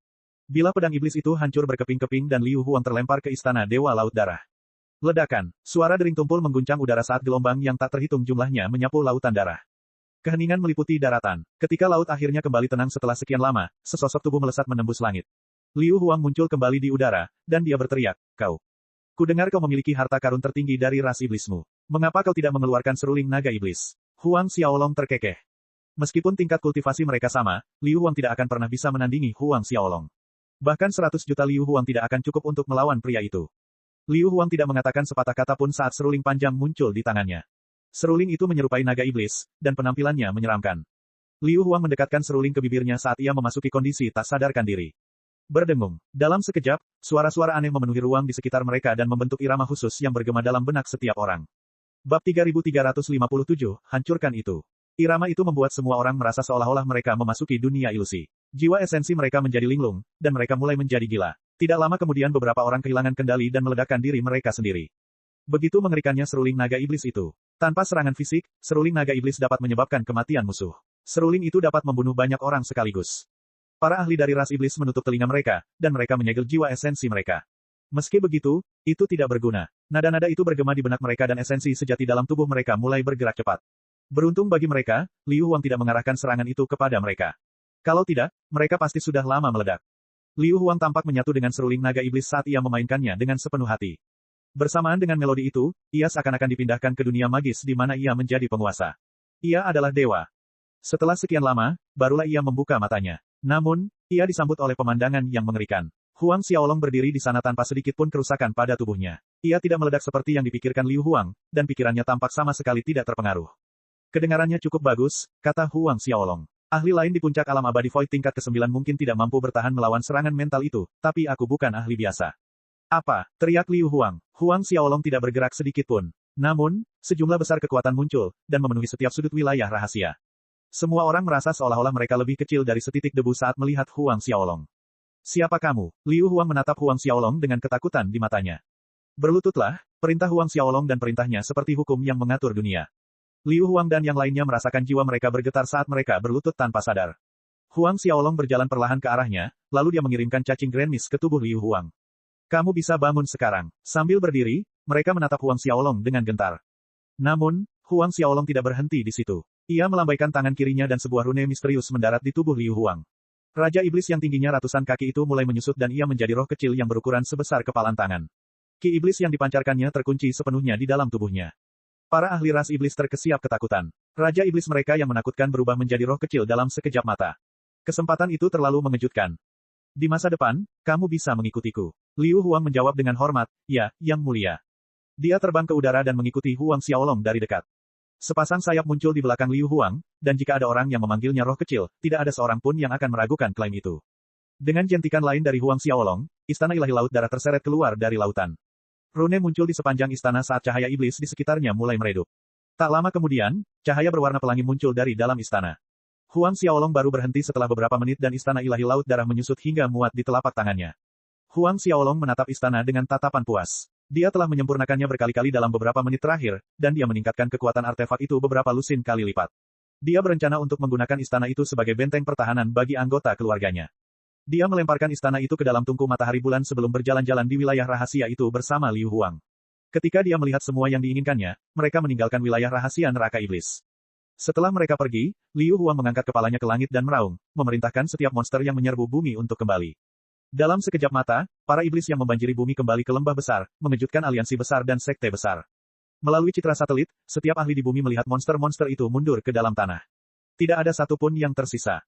Awalnya, semua orang hidup dalam ketakutan terhadap makhluk-makhluk mengerikan itu. Mereka merasakan keputusasaan yang tak berujung seolah-olah kiamat telah tiba. Sekarang, tidak ada lagi yang perlu ditakutkan. Makhluk-makhluk yang begitu menakutkan itu lari tanpa peringatan. Tidak seorang pun yang dapat mempercayai apa yang mereka lihat.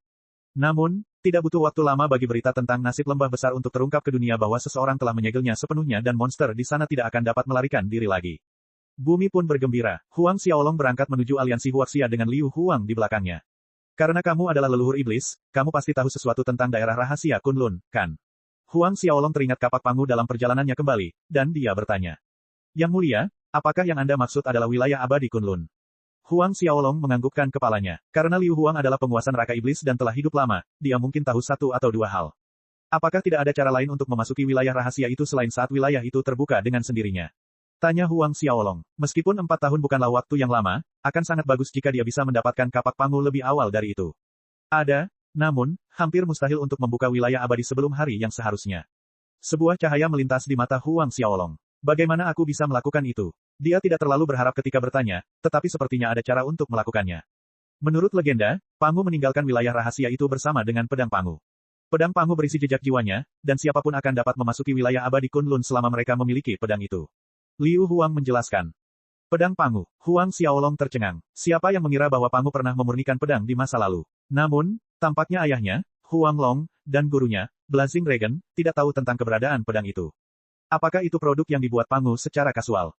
Benar sekali. Namun, pedang Pangu tidak ada di dunia fana saat ini, lanjut Liu Huang. Apakah itu di dunia abadi? Liu Huang mengangguk perlahan. Baiklah, kalau begitu aku harus melakukan perjalanan ke sana suatu hari nanti. Huang Xiaolong berbicara dengan santai seolah-olah dia bisa naik kapan saja. Liu Huang menatap Huang Xiaolong dengan wajah penuh penghinaan. Apakah dunia abadi adalah tempat yang bisa ia kunjungi sesuka hatinya? Orang harus tahu bahwa jalan menuju dunia abadi telah disegel. Tanpa izin dari Kaisar Giok, tidak seorang pun akan bisa naik. Yang mulia, jalan menuju dunia abadi telah terkunci sejak awal waktu. Hanya setelah melewati kesengsaraan surgawi dan memperoleh izin dari Kaisar Giok, seseorang dapat naik. Liu Huang menjelaskan karena ia takut Huang Xiaolong mungkin tidak mengetahui kebenaran di balik kenaikan tersebut. Huang Xiaolong melirik Liu Huang dari sudut matanya, lalu terkekeh, tidak apa-apa, aku akan meledakkan segelnya saja. Bab 3358, Pusat Sungai Bintang. Meledakkannya. Liu Huang tersentak kaget. Dia sudah hidup lama, dan itulah pertama kalinya dia mendengar seseorang ingin meledakkan jalan menuju dunia abadi. Yang mulia, kudengar bahwa jalan menuju dunia abadi telah disegel setelah banyak dewa menyatukan kekuatan mereka. Ekspresi aneh muncul di wajah Liu Huang, dan dia menatap Huang Xiaolong. Dia merasa harus menjelaskan semuanya dengan jelas kepada pria gila di hadapannya ini.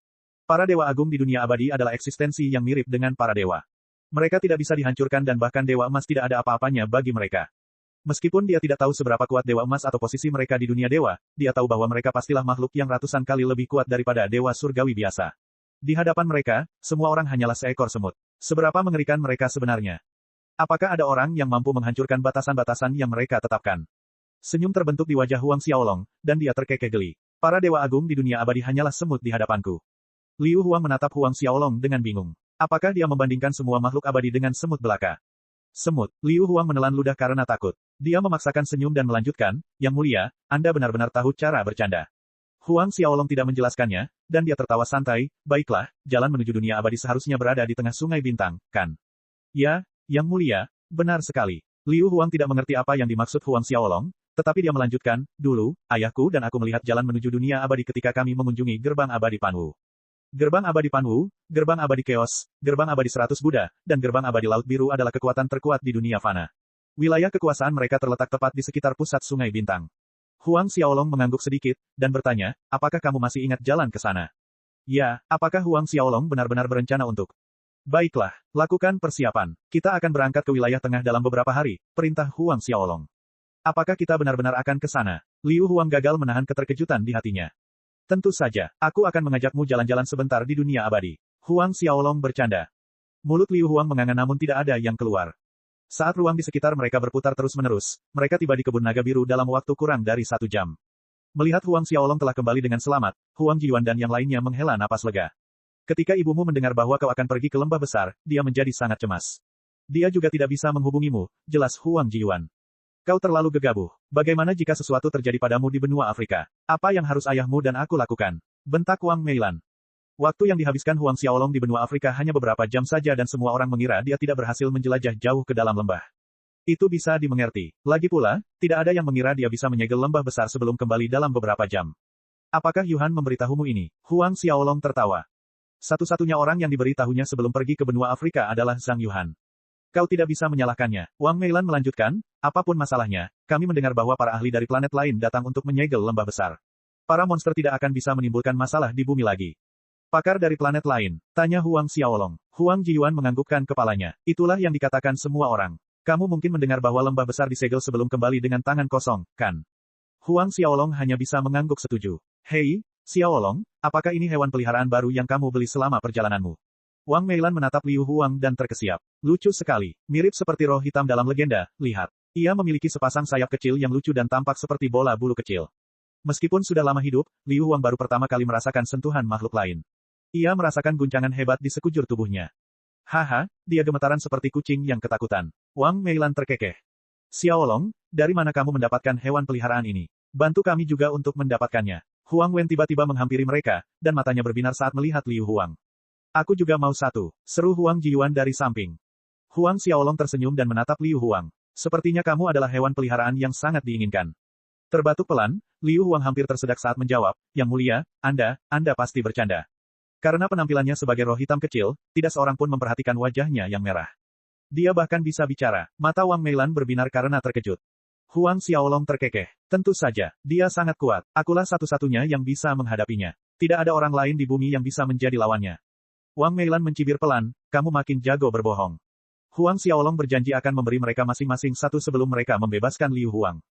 Pada hari-hari berikutnya, Huang Xiaolong berjalan-jalan di berbagai kota bersama Wang Meilan, Zhang Yuhan, dan yang lainnya. 2 hari setelah ia kembali, Liu Huang memanggil Yu Dehai dan para perwira lainnya ke kebun naga biru. Dengan teknik yang sama, ia mengubah mereka menjadi roh-roh kecil. Ki iblis yang mereka lepaskan kembali ke dalam tubuh dan mereka menjadi hewan peliharaan rumah kecil yang lucu. Huang Xiaolong memberi Wang Meilan, Huang Jiyuan, Huang Chenfei, Huang berkepala besar, Huang Wen, Lin Kai, dan Zhang Yuhan masing-masing satu. Ada 4 marsal laki-laki dan 3 marsal perempuan, dan mereka semua berada di alam abadi kekosongan. Di masa depan ketika Huang Xiaolong pergi ke dunia abadi, mereka bisa mengurus anggota keluarga Huang sebelum dia kembali. Adapun 7 perwira, mereka mungkin telah berubah menjadi roh-roh kecil, tetapi kekuatan mereka tidak terpengaruh sama sekali. Huang Xiaolong juga memberikan serangkaian teknik khusus kepada mereka untuk meningkatkan kekuatan mereka.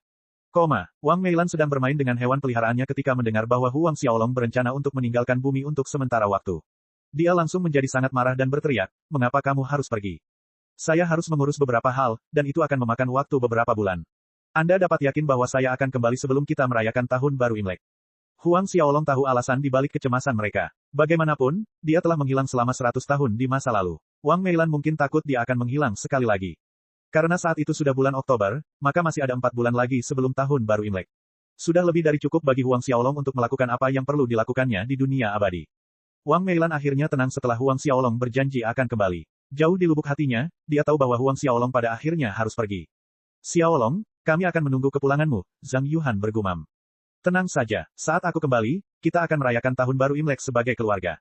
Setelah itu, aku akan mengajak kalian semua untuk berkeliling ke berbagai planet di sistem bintang. Zhang Yuhan merasakan jantungnya berdebar kencang saat menyadari bahwa Huang Xiaolong telah menganggapnya sebagai bagian dari keluarga Huang. Adapun yang lain, mereka hanya bisa mengirimnya pergi dengan enggan. Dalam sekejap mata, dia menghilang di cakrawala bersama Liu Huang. Bab 3359, Kekaisaran Penghormatan Abadi. Tidak butuh waktu lama bagi mereka berdua untuk meninggalkan bumi. Ketika Huang Xiaolong meninggalkan planet itu, Chen Haoguang dan yang lainnya sedang menghadapi sekelompok orang yang mengenakan jubah merah. Meskipun jumlah mereka hanya 50 orang, mereka semua adalah ahli alam kondensasi jiwa.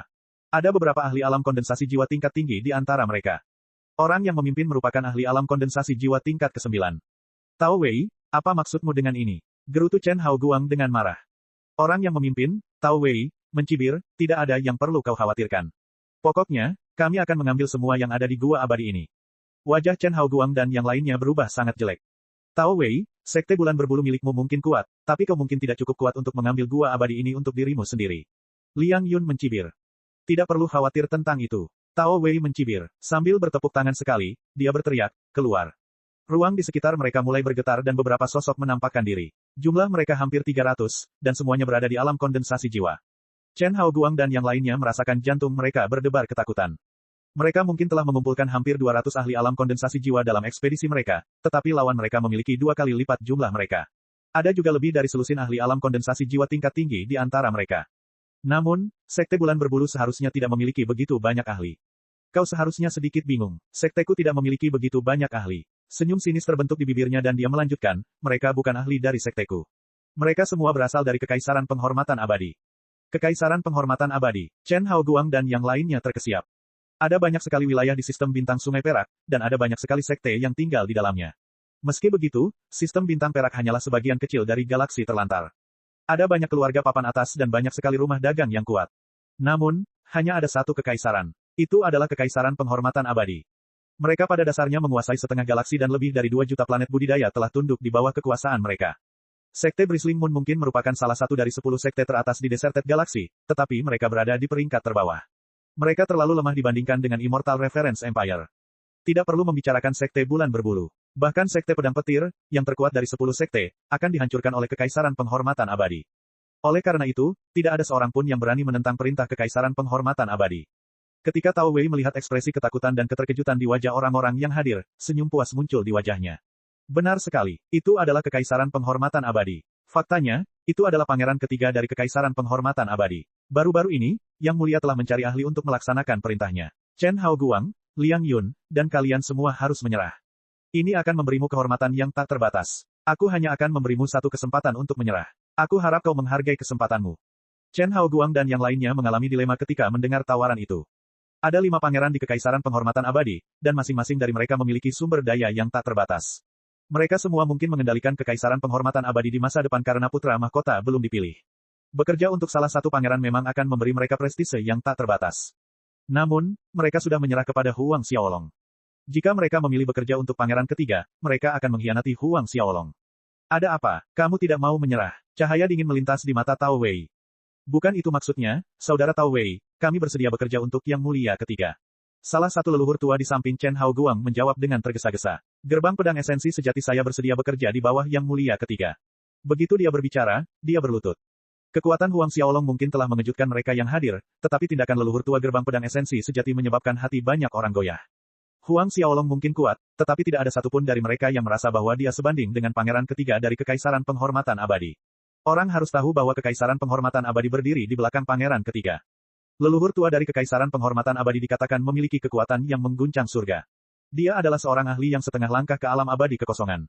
Saya bersedia mengikuti Yang Mulia ketiga. Beberapa leluhur tua lainnya berlutut serempak. Tak lama kemudian, orang-orang mulai berlutut satu demi satu. Pada akhirnya, hanya Chen Haoguang dan yang lainnya yang tersisa. Hanya ada sekitar 20 orang yang berdiri. Saling memandang, mereka mendesah sebelum berlutut. Lebih dari 200 faksi tunduk pada Kekaisaran Penghormatan Abadi. Bagus sekali. Tao Wei tertawa terbahak-bahak. Chen Haoguang, Liang Yun, Yang Mulia ketiga pasti akan memperlakukan kalian dengan baik. Chen Haoguang ragu sejenak sebelum menceritakan semua yang terjadi sebelumnya kepada Tao Wei. Lagi pula, karena dia memilih untuk mengkhianati Huang Xiaolong, dia harus menyelesaikan masalah ini dari sumbernya. Tao Wei sedikit terkejut saat mendengar apa yang terjadi. Oh, dia mengalahkan lebih dari selusin ahli alam kondensasi jiwa dengan lambaian tangannya. Bahkan Cui Yuan bukan tandingannya. Ya, saudara Tao Wei, Huang Xiaolong mungkin benar-benar berada di alam void besar. Bahkan, dia mungkin berada di alam void besar tingkat tinggi. Tao Wei mencibir, hanya itu. Bahkan jika dia melampaui alam kekosongan besar untuk mencapai alam penyempurnaan agung, dia akan lebih kecil dari setitik debu bagi Yang Mulia ketiga. Tahukah kamu berapa banyak ahli alam penyempurnaan agung yang bekerja untuk Yang Mulia ketiga? Dia mengangkat satu jari setelah berbicara. 100. Chen Haoguang tersentak ketakutan. 1000. Tepatnya, ada lebih dari 1100 ahli di alam penyelesaian agung. Tao Wei terkekeh. Di antara mereka, ada lebih dari 60 ahli alam penyelesaian agung tingkat tinggi. Sedikit lebih dari selusin dari mereka adalah ahli alam penyelesaian agung tingkat ke-9. Chen Haoguang dan yang lainnya menarik napas dingin. Mereka berusaha keras untuk melebih-lebihkan kekuatan pangeran ketiga, tetapi itu jauh melebihi harapan mereka. Jumlah ahli alam penyelesaian agung saja sudah lebih banyak dari mereka yang hadir. Mungkinkah masih ada ahli alam kesengsaraan setelah itu? Mereka sama sekali tidak menyesal menyerah. Bagaimana dengan Huang Xiaolong? Tanya Chen Haoguang. Yang mulia ketiga tidak memiliki ahli di levelnya. Karena dia mungkin seseorang di alam penyelesaian agung, kita tidak bisa membiarkannya pergi, Tao Wei mencibir. Bagaimana jika dia menolak untuk menyerah? Tanya Chen Haoguang. Tenang saja, dia akan melakukannya, Tao Wei mencibir dengan nada menghina. Bab 3360, Lancang. Chen Haoguang dan yang lainnya akhirnya merasa tenang ketika melihat betapa percaya diri Tao Wei. Memang, itulah kekaisaran penghormatan abadi yang mereka bicarakan. Jika Huang Xiaolong tidak bodoh, dia pasti akan menyerah. Di galaksi terlantar, siapakah yang berani melawan kekaisaran penghormatan abadi? Siapapun yang berani menentang mereka akan mendapati klan mereka dimusnahkan. Bahkan, mereka mungkin ditangkap dan disiksa selamanya. Jiwa esensi mereka akan digunakan untuk memurnikan pil.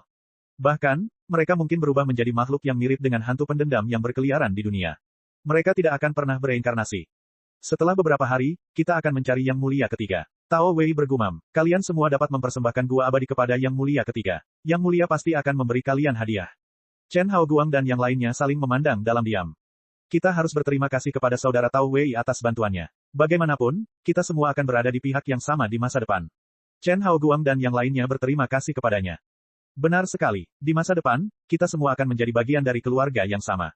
Pangeran ketiga memberitahu Tao Wei bahwa ia akan diberikan seluruh wilayah itu begitu ia menaklukkan Chen Haoguang dan yang lainnya. Sekarang, mereka semua akan menjadi bawahannya. Saudara Tao Wei, aku sudah meminta beberapa orang untuk menyiapkan jamuan makan di sekte pengadilan ilahiku. Menurutmu, Chen Haoguang mengalihkan pandangannya ke pria itu dan bertanya. Baiklah, karena kita sudah cukup dekat dengan Flowing Flame Star, mari kita lihat. Chen Haoguang dan yang lainnya membungkuk sebelum memberi isyarat agar Tao Wei melanjutkan. Setelah mereka mengambil harta karun itu, seluruh kelompok melanjutkan perjalanan ke sekte pengadilan ilahi. Saat mereka kembali, Huang Xiaolong dan Liu Huang mendekati ruang di sekitar Flowing Flame Star. Huang Xiaolong ragu-ragu sejenak sebelum memutuskan untuk menuju ke sana. Dulu, dia pernah menyuruh Chen Haoguang dan yang lainnya untuk mencari tanaman obat. Dia bertanya-tanya apakah mereka berhasil menyelesaikan tugas mereka. Huang Xiaolong tidak repot-repot memanipulasi ruang di sekitar mereka saat ia terbang menuju bintang dengan santai. Dalam beberapa menit, ia tiba di sekte pengadilan ilahi. Panggil leluhurmu ke sini, Huang Xiaolong memerintahkan para murid yang menjaga aula utama. Meskipun Huang Xiaolong menerima mereka sebagai bawahannya, tidak ada satupun murid yang mengetahui identitasnya. Mereka terkejut mendengar seseorang memanggil leluhur lama mereka, dan mereka segera membuat laporan. Ketika Chen Haoguang dan yang lainnya mendengar laporan itu, mereka terkejut sesaat karena mereka berada di tengah-tengah perjamuan. Apakah orang itu mengenakan semacam jubah dao yang aneh? Apakah ada juga tanda aneh di dahinya? Tanya Chen Haoguang. Ya, leluhur tua, jawab sang murid. Huang Xiaolong, Chen Haoguang dan yang lainnya berteriak serempak. Oh, Tao Wei meletakkan gelasnya dan terkekeh, apakah dia datang? Hebat, ini menghemat perjalananku ke bumi. Saudara Tao Wei, haruskah kita pergi mencarinya? Chen Haoguang dan yang lainnya bertanya dengan gugup. Mereka mungkin telah tunduk kepada pangeran ketiga dan memiliki perlindungan dari kekaisaran penghormatan abadi, tetapi kekuatan Huang Xiaolong masih membuat mereka takut. Kenapa harus begitu? Tao Wei melambaikan tangannya dengan acuh tak acuh. Kirim seorang murid ke sana untuk memanggilnya menemuiku. Kita akan terus minum. Mereka bahkan tidak yakin apakah Huang Xiaolong adalah seorang ahli di Grand Completion Realm. Ini, Chen Haoguang tidak bisa menahan diri untuk tidak ragu. Namun, dia melihat ekspresi kesal terbentuk di wajah Tao Wei, dan dia mengangguk dengan enggan. Dia memanggil seorang murid dan berkata, bawa Huang Xiaolong untuk bertemu Tuan Tao Wei. Ya, leluhur. Murid itu merasakan gelombang euforia mengalir di sekujur tubuhnya ketika Chen Haoguang menyapanya secara langsung. Dia segera meninggalkan aula untuk memanggil Huang Xiaolong. Dia segera tiba di pintu masuk. Ketika Huang Xiaolong melihat seorang murid keluar dari aula utama, dia tidak bisa menahan diri untuk tidak mengerutkan kening. Dia melepaskan jiwa daunnya untuk melihat situasi, dan dia segera menemukan Tao Wei dan yang lainnya. Dia cepat-cepat menyimpulkan semua yang terjadi. Bagaimanapun, dia adalah monster yang telah hidup jauh lebih lama daripada siapapun di aula itu. Senyum dingin muncul di bibirnya. Yang mulia, apakah Anda ingin saya membawa Chen Haoguang ke sini? Liu Huang bergumam. Sebagai eksistensi di puncak Void Immortal Realm, indra ilahi Liu Huang sangat kuat. Mungkin tidak sebanding dengan jiwa dao Huang Xiaolong, tetapi cukup kuat untuk mengetahui apa yang sedang terjadi di aula. Tidak perlu. Kita biarkan mereka bersenang-senang sebentar. Huang Xiaolong mengangkat bahu. Seorang murid di alam bangunan fondasi mendekati Huang Xiaolong, dan dia mencibir, ikuti aku ke aula. Tuan Tao Wei ingin bertemu denganmu. Tahukah kau siapa Tuan Tao Wei? Dia pengikut pangeran ketiga dari kekaisaran penghormatan abadi. Saat kau bertemu dengannya nanti, sebaiknya kau bersikap baik. Kalau tidak, tidak akan ada yang bisa menyelamatkanmu jika kau membuatnya marah. Cahaya dingin melintas di mata Liu Huang saat mendengar nada meremehkan murid itu. Dia menunjuk murid itu dengan santai dan seberkas cahaya merah tua menembus dadanya. Tubuh murid itu membusuk dalam sekejap, dan ia berubah menjadi genangan darah hitam. Ki Iblis Liu Huang adalah sesuatu yang dapat membunuh para ahli di alam abadi Void tingkat ke-9. Murid itu hanyalah seorang kultivator alam bangunan fondasi, dan dia tidak akan mampu melawan sepersejuta pun kekuatan Liu Huang. Melihat muridnya terbunuh, mereka yang berdiri di sekitar menyerang Huang Xiaolong untuk mencoba menjatuhkannya. Namun, yang dilakukan Liu Huang hanyalah mendengus, dan darah mengalir dari semua lubang mereka. Mereka jatuh ke tanah dalam sekejap. Huang Xiaolong berjalan santai menuju aula utama. Sepanjang jalan, Liu Huang melepaskan auranya untuk menyapu bersih para pengikut Sekte Pengadilan Ilahi. Dengan segera, sebuah laporan dibuat untuk Chen Hao Guang. Mereka semua tidak bisa tidak memikirkan peringatan Huang Xiaolong ketika dia datang pertama kali. Dia berkata bahwa siapapun yang mengkhianatinya akan mati tanpa mayat. Tao Wei menyipitkan matanya dan menggeram, lancang. Saat kata itu keluar dari bibirnya, sesosok tubuh memasuki aula utama. Sebuah tubuh terbang masuk bersama pria itu, dan tubuh itu berubah menjadi tumpukan cairan hitam. Wajah Chen Hao Guang dan yang lainnya langsung berubah. Di bawah tatapan terkejut mereka, Huang Xiaolong melangkah ke aula utama dengan roh hitam kecil yang lucu di bahunya. Sepertinya aku mengganggu perayaanmu, Huang Xiaolong menghela napas. Cek cek cek cek cek cek cek cek. Rakan-rakan kultivator sekalian, sebelum retret, sila terus berkultivasi untuk jurus subscribe, like, share dan komentar agar Sekte Novel Sadim terus berkembang pesat.